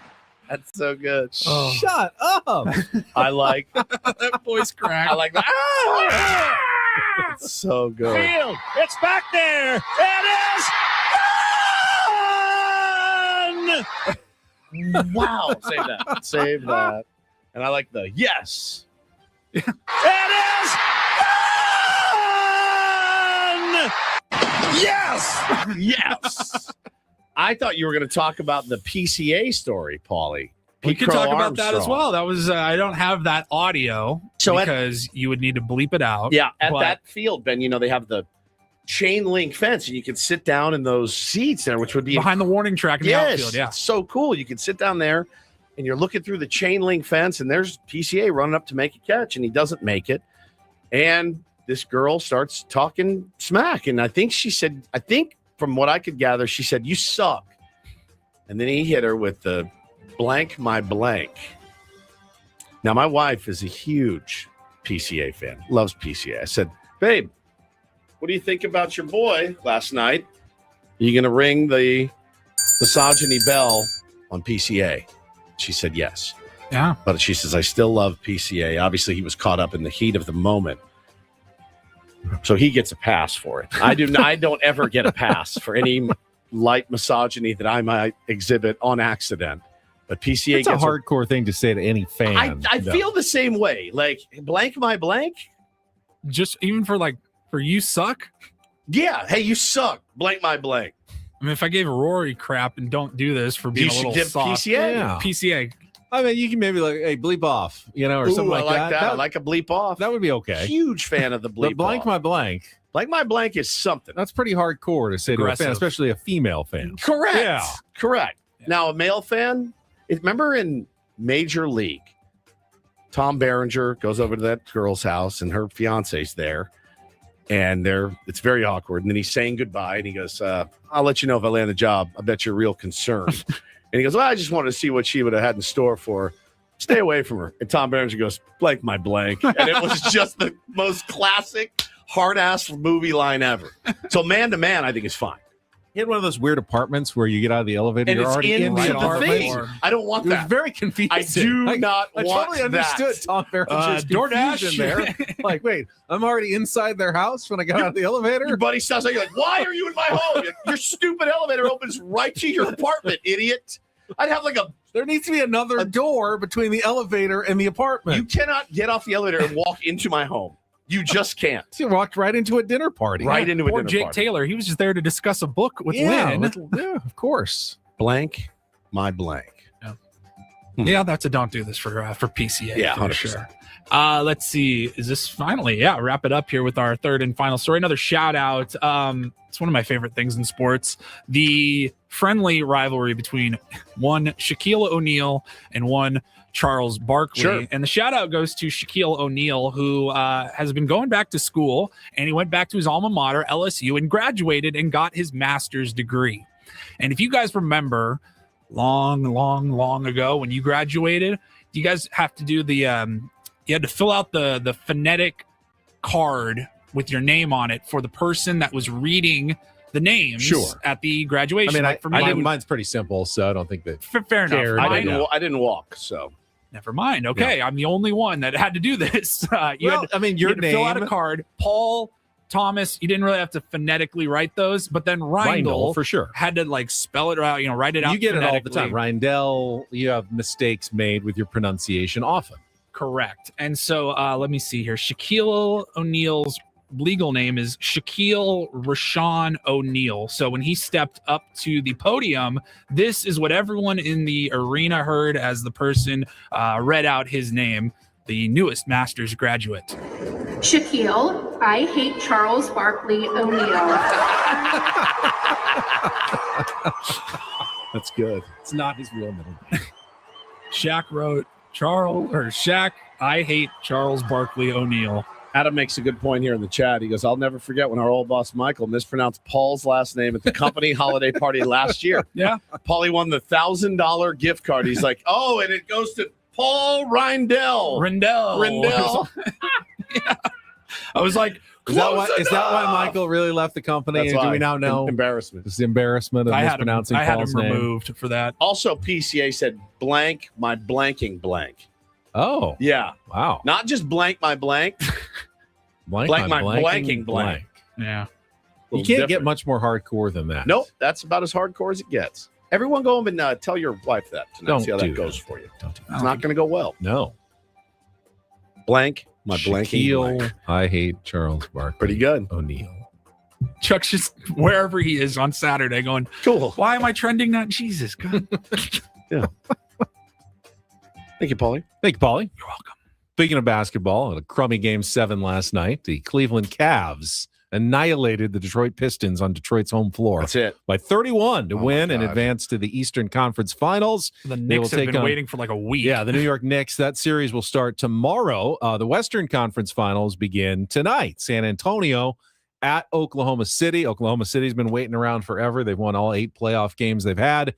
San Antonio had the long series against Minnesota, but San Antonio and Wemby did win the regular season series against the Thunder. So they have shown the ability to compete with Oklahoma City. Oh, and SGA won his second straight MVP award. That's your yesterday. That's your championship. People were matchup. mad The at Spurs Thunder is your yeah. championship. And whoever wins out of these is going to get obliterated. I think so.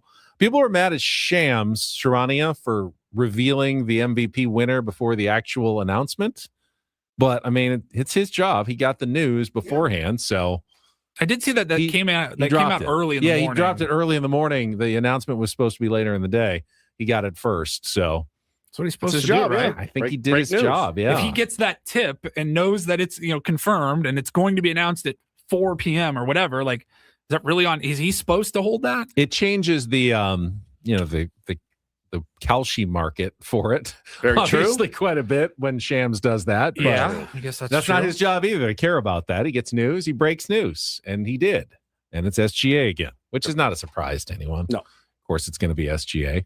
All right, that's our look at the headlines with the Reindl Report. When we come back, we will give away a pair of Padres-Dodgers tickets as promised for tonight's game. Tonight's game, you said. And our MLB Reacharound the rest of the weekend in baseball that we haven't gotten to yet. All coming up next with Bennett Woods on San Diego's #1 sports station, 97.3 The Fan. Had a friend reach out to me this weekend and just a text. And he said, do you really believe in the SDFatLoss.com system? And I said, 100%. Absolutely.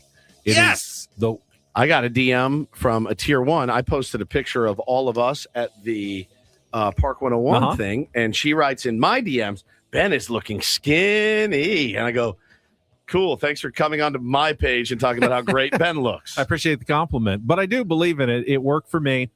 3 years ago, I was way overweight. I had tried other weight loss plans. They did not stick for me. This one did. I lost 40 pounds in 60 days, and I've kept the weight off for 3 years. What was different about SDFatLoss.com, based on real foods, stuff that I liked eating anyway, like chicken and steak, vegetables. Yeah, right portions, right times. You know, there was some discipline involved, but they help you with that with their great coaches, their great counselors. I did not want to go the route of the GLP-1 injections. I knew what I would be in for, basically like a lifetime of injections. That was not for me. So this was for me, and I did it. I made it through the 2 months. When the weight starts coming off, it's so much easier to stick with it. And then when I transitioned to keep the weight off, they call it the maintenance phase, you were already eating real food. So it really wasn't that different. It didn't change. So I kept the weight off. Loved it. Love the plan. If you want to find out more, set up a free consultation at SDFatLoss.com. And if you sign up now, get $200 off during their spring special. Get you in a new body by the time summer really hits in San Diego in July and August. Now is the time to check it out. Please go to SDFatLoss.com. That's SDFatLoss.com. Results may vary.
Okay, player, this is all yours.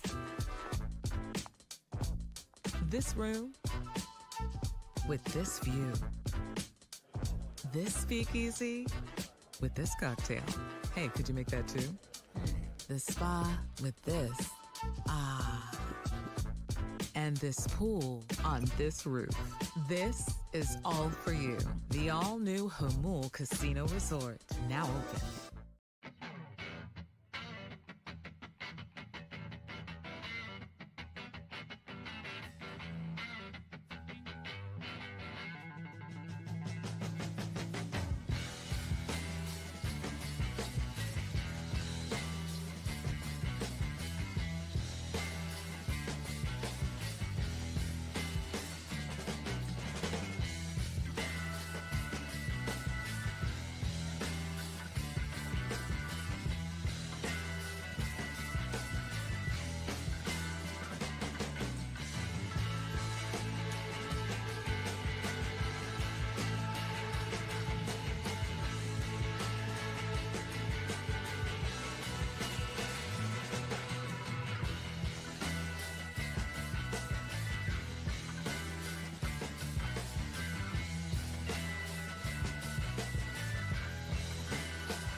Shapiro criminal defense attorneys helping good people regain control of their future when charged with a crime since 2010. Visit davidpshapirolaw.com. We'll go through some starting pitching matchups for the Padres-Dodgers series. Talk about the lineup a little bit. Craig Stammen changed it up yesterday. Been known to do that a time. He has been known to do that a couple of times this season. I thought it was a good lineup for what he had available yesterday and how guys are hitting. I wouldn't mind seeing Tatis in the leadoff spot again. Now, do you run the exact same after a 7-run offensive outburst? Do you run the exact same lineup out there today? No, because I think you look at the matchups. Yamamoto, I mean, maybe France is in there, maybe he's not. Maybe Castellanos back in there. I mean, it was not probably easy to take Casty out after he hit a 3-run home run on Saturday, but they looked at the matchups, thought they could do better. That's one thing that I've loved about Craig Stammen. It's, let's do what makes sense. Sure. Not simply stroke egos. Yeah, it's just we're okay moving Jackson Merrill down to the 6 hole. And Jackson Merrill has to be okay with it. And Manny Machado has to be okay with it. And Fernando Tatis Jr. has to be okay with it. They all have to be okay with it. And they are. They are. But you also want to get Manny back in the field at some point. They took a couple days off. Now he said, now they asked Stammen about it, and they said, look, it's just part of our plan to keep him fresh. And Manny and healthy. And Manny said, I am healthy. So it's one of those things like, you can't keep someone healthy if they're not already healthy, though. Correct. I've resigned myself. Like, we knew how this would play out when we heard about it, a couple months ago. Like Craig Stammen said this was going to happen. Manny will get more rest. Yes. And Manny pushed back then, and he pushed back again yesterday. And he's going to push it back again next time. But so far, to his credit, Craig Stammen it's played out exactly as he told us. Yeah.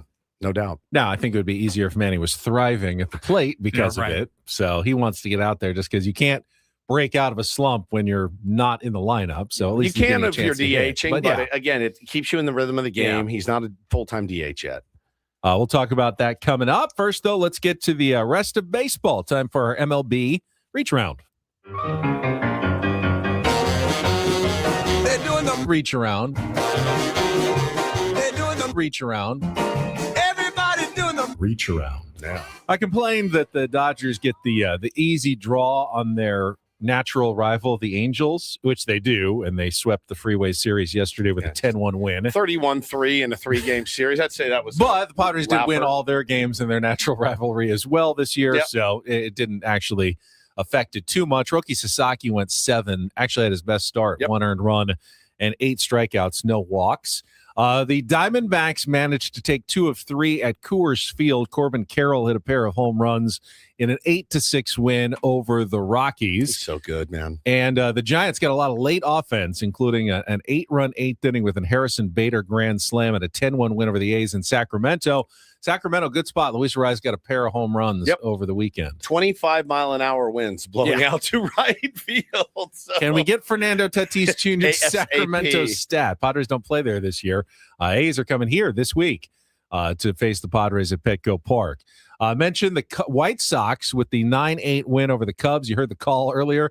Edgar Quero with the 2-run home run in the bottom of the 10th inning as Chicago wins the series, and they are, I think, right behind Cleveland for first place.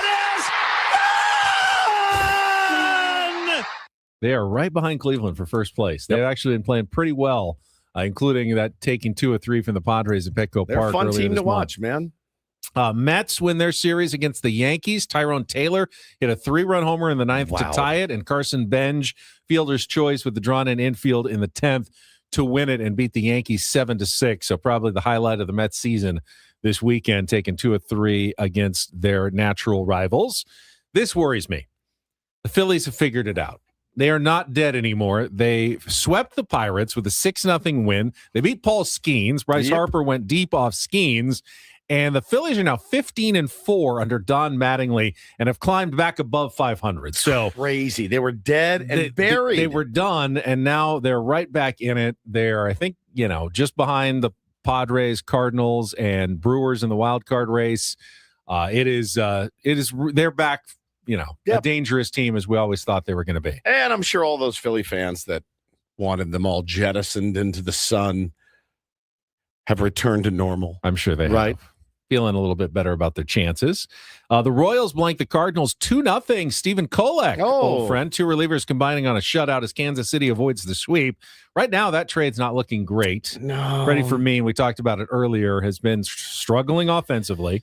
Been struggling throwing the ball to second base. And his challenges have gotten just ridiculously bad in the last couple of weeks. I mean, just pathetically laughable. It's so bad, man. I mean, instantly that's wrong. I mean, at least there's no drama in them. Literally he has just challenged something that has no chance of being a strike. I don't know what you do. You just have to tell him don't.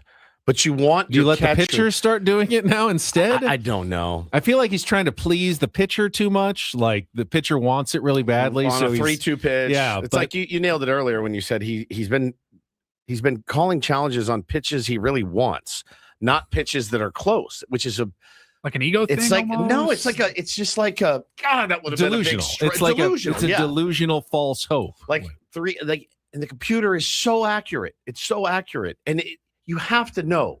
My glove went up 6 inches from where I had it, which would mean it's probably 3 inches above the strike zone. I got to know in that split second, probably not the best pitch. He's lost, 7 in a row? Yeah, I got to say, I won't be surprised if Rodolfo Duran is catching tonight. Same. For the Padres. He caught really well with Kinger last time. So I'm with it at this point. Give Freddie a little night off. Texas Rangers avoided a sweep with an 8-0 win over the Astros. Nathan Eovaldi with 7 shutout innings. Jake Berger, a homer, and 4 runs batted in. Twins. Does he know that you lose a challenge? I just wonder. Know. Somebody said, I think he does it just to support his pitchers. Okay, great. Yeah, but you only get 2 of them, and he's doing it a lot. Have we not explained that to him? Maybe he doesn't know that you lose him. It also bothered me on the both Fox and NBC broadcast that they didn't have a challenge bar. Yeah, what the hell? It's like I kept looking for it. Am I missing it? Is it so subtle that I don't see it? But I don't think it was on. I didn't see it. I think every broadcast should have challenges remaining somewhere. Yes, agreed. There wasn't there. When there's only two, I mean, each one is extremely important. Yeah. Twins over the Brewers 5-4. Bailey Ober, his 5th win as Minnesota avoided the sweep. Blue Jays win a series. They beat the Tigers 4-1 behind Kevin Gossman yesterday. Cleveland hit 6 home runs to beat the Reds 10-3 and take 2 of 3 in the battle for Ohio. The Atlanta Braves continue to roll. They win another series, beating the Red Sox 8-1 behind Grant Holmes. The Orioles avoid a sweep with a 7-3 win over the Washington Nationals. And Junior Caminero hit his 12th home run as the Rays doubled up the Marlins 6-3 to win the series, the Grapefruit Series in Florida. It was rivalry weekend, and that is your look around the rest of baseball. Excellent reach around, Benjamin. All right, let's take a timeout. When we come back, final segment, we'll look ahead to the Padres-Dodgers series. But first, let's give away those Dodgers-Padres tickets for tonight. If you want to be in attendance, call now. 4th caller, 833-288-0973. Going to wear a pair of tickets. Padres-Dodgers game tonight, 833-288-0973. Back with our final segment next year on 97.3 The Fan.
He just, here, I'll show you a little.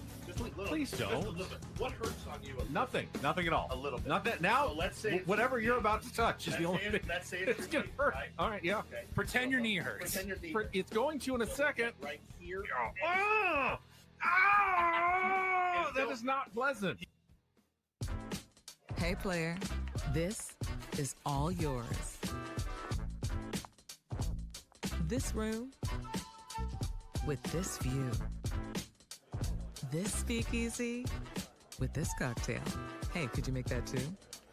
The spa with this. Ah. And this pool on this roof. This is all for you.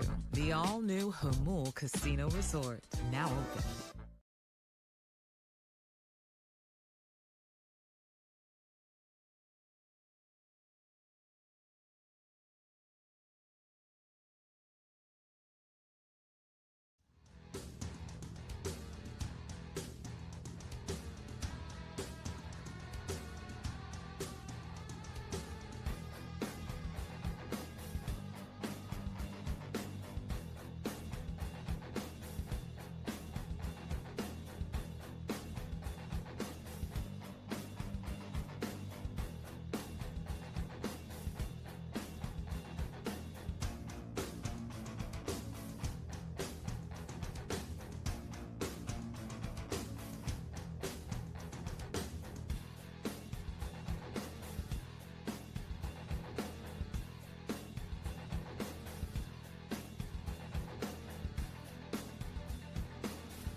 Congratulations to Rick, wins the Padres-Dodgers tickets for tonight as the Padres and Dodgers open their first series of the season. 3 games at Petco Park. Night game, slightly less night game at 5:40 on Wednesday, but all in the evening hours at Petco Park. I'd imagine that all 3 will be very well-attended games.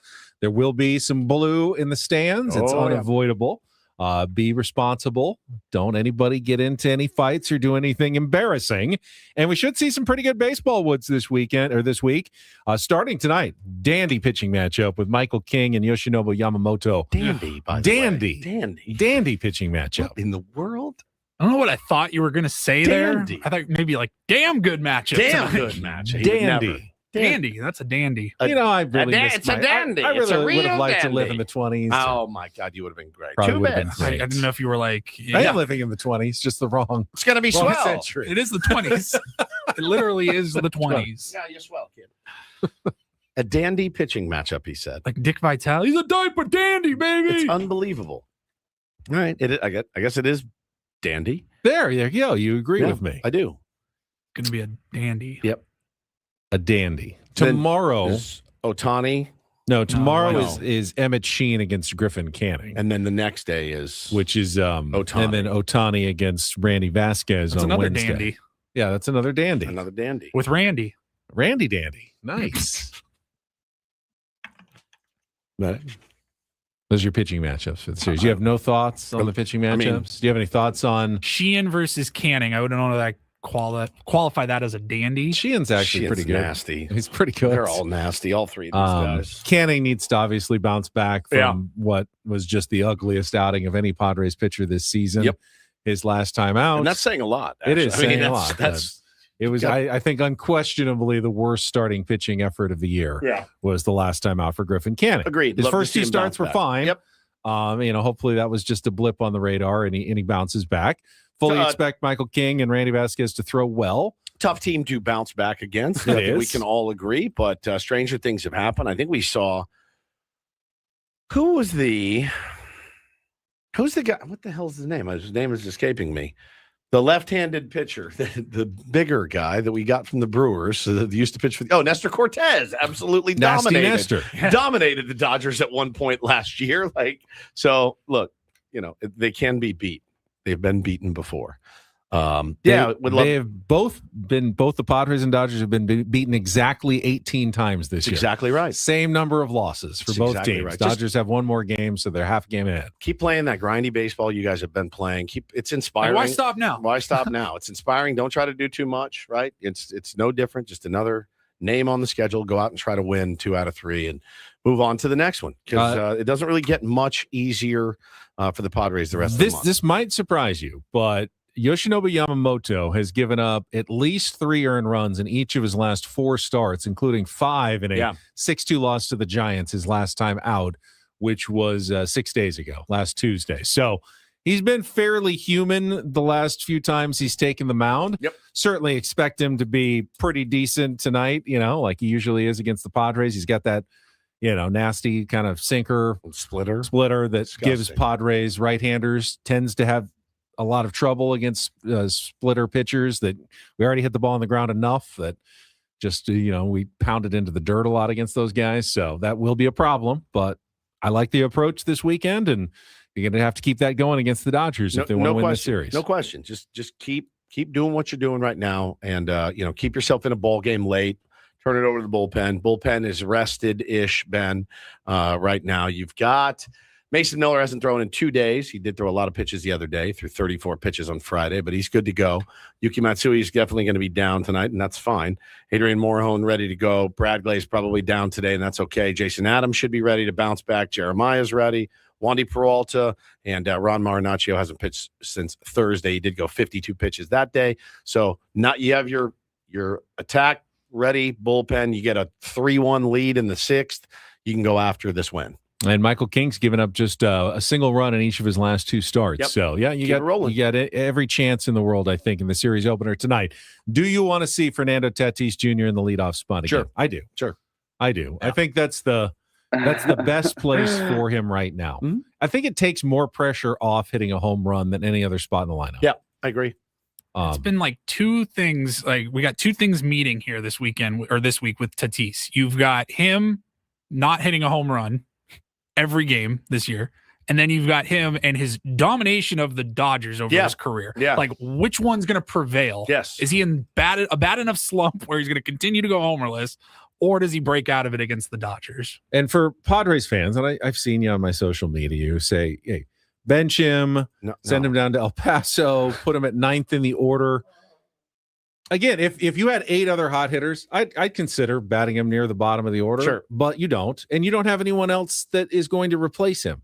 So until someone steps up and you have another outfielder who can play the kind of defense that he does and is going to hit, then Fernando Tatis Jr. is going to continue to be in the Padres lineup trying to figure it out. Yep, as he should. As he should be. There's no one else out there that's going to replace him. So you are stuck with Fernando Tatis Jr. and Greg Stammen doing the right thing by continuing to play him on a most daily basis. Yeah, he's not slugging, he's not hitting the ball out of the ballpark, but that's the beauty of baseball. How many games does he have left? A lot to figure it out. So nowhere to go but up for the top guys in this offense. So we will continue to hold out hope and thank the Lord that the bottom guys continue to get clutch hits, work really, really good ABs, get on, score runs. Unoso says he saw an Etsy witch on X said he was going to homer today. Okay. So I choose to believe that. You want to believe? Go ahead and believe. I've seen a prediction every single day from someone. From someone. Yeah. That this is the day for Fernando Tatis Jr.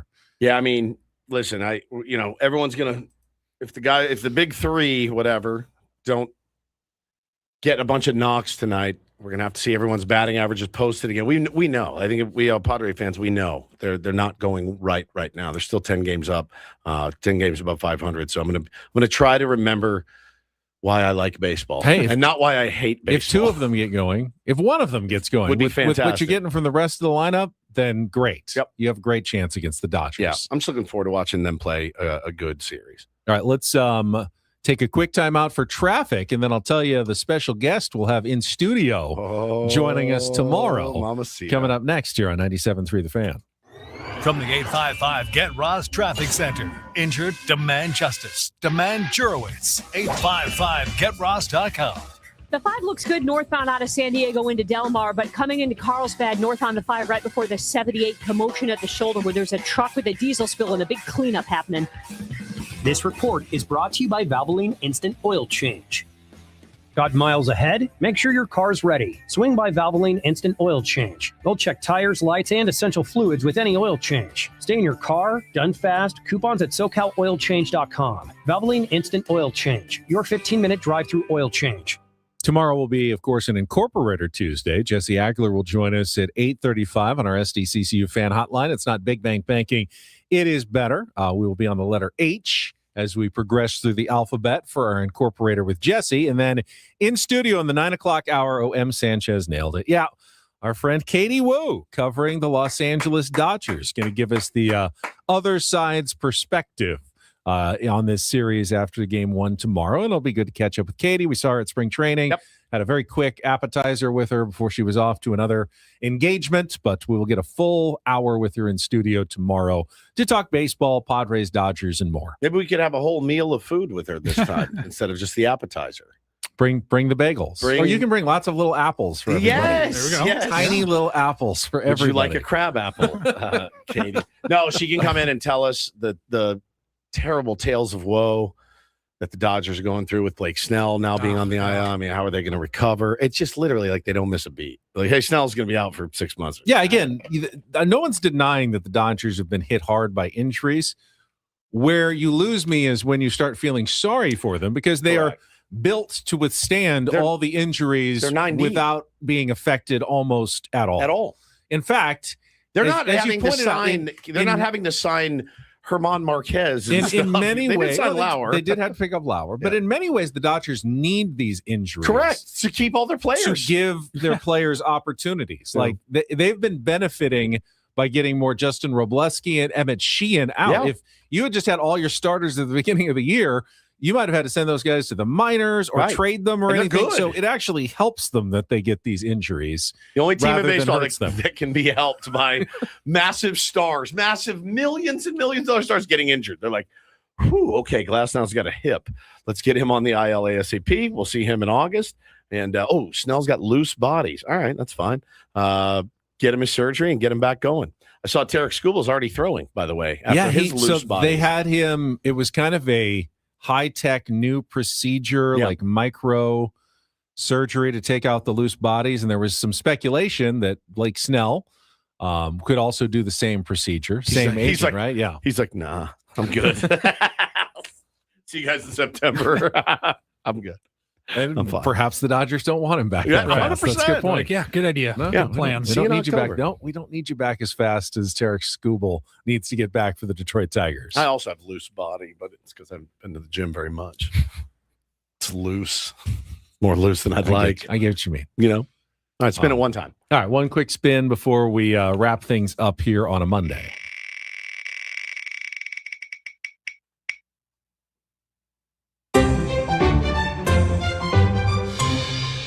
What is something that instantly makes a room better? I mean, I think it's fairly like something like a house plant, aesthetically, a good piece of art, a big, beautiful piece of art. Okay. Yeah, immediately. I was thinking, I got 2. Lighting. Lighting is great, which is not something that I really thought about when I was younger. Oh no. You just throw a lamp up and you're whatever. Yeah. You're like, no, dude, warm white versus white or whatever. We have that red light in our room. That's amazing. Yeah, I love it. We have a few like Govee products where you can make them any color and set schedules and all that. And then curtains, window curtains. Oh, yeah. They change a room so much. Mm-hmm. Do you like curtains better than blinds? Oh God, yeah. Love really? Curtains. I prefer blinds. Mm-mm. You like curtains? I love a curtain. Dark blackout curtains. I like horizontal blinds. Like wooden, like wood slats. Slats, Yeah. Too much light gets through, in my opinion. Oh, I don't care. I want a little light to get through always. I never want it totally dark in a room. You know what else makes? And when a they have room? those blackout curtains, like those creep me out a little bit. I love It's when I too dark. go You don't into know a- what time it is. I love when I go into Hampton Inn and I just shut you wake those. I'm up like, and yes. you have no idea whether I'm in it's a morgue. 4 a.m., 7 a.m., or you've slept through checkout and the it's best. like 3 in the afternoon. Nothing I like don't want blackout curtains. My wife has these very sheer blinds next to my desk, and I can't. I'm like, it looks like lingerie. Can we get something in here that is a little thicker? I don't need lingerie hanging from. People walk up, they see me, and they know I'm here. I don't want them to know that. No, I want some light seeping in at all times. No, So I do when I not. wake up, I can look and go, ooh, a little bit. It's getting a little light out. It's probably like 5:15 a.m. You know what else you can do? Just look at your phone, and it'll tell you exactly what time See, it is. now then I have to reach and touch my phone and make it light up. And I don't have to do that if I can. You don't just like see. you don't like walking in and seeing a big, beautiful piece of art? Doesn't bring a room. I don't together? dislike it, but if it doesn't jive with the rest of the room, like the art's got to go with the room. That's fair. And not every room is really deserving of a big, nice That's piece true. of art. That's true. I think some So- plants when well done. What about when fireplace? done well? Like a can- fire, a crackling Yeah. fire? No. It's nice to have if you have it, but Yeah. it doesn't make or break the room. Dim lighting. I like kind of like you get mood lighting. I like that. Yeah, dim lighting's great. Too bright of lighting is the worst. I always go for the dim lighting. But I Baseball want- I cards don't want always dark- make a room better. I don't want Anytime there's completely baseball dark. cards in it. Yeah. Always in. Yeah. Walk in, you see some baseball cards, you get excited. Like, ooh, this guy collects. This guy's cool. This guy's cool. Man, this guy must get a lot of girls. Yeah, Look at all these. tons. Look at these piles of cards. We will be back tomorrow at 6 a.m. with the aforementioned guests, more Journey tickets to give away, and a Padres-Dodgers game from tonight to wrap up. Tier 1s, we will talk to you at 6 a.m. Braden and Frank are coming up next. For executive producer Paul Reindl and Stephen Woods, I'm Ben Higgins. Have a great rest of your Monday from all of us here at San Diego's #1 sports station, 97.3 The Fan. So long, everybody.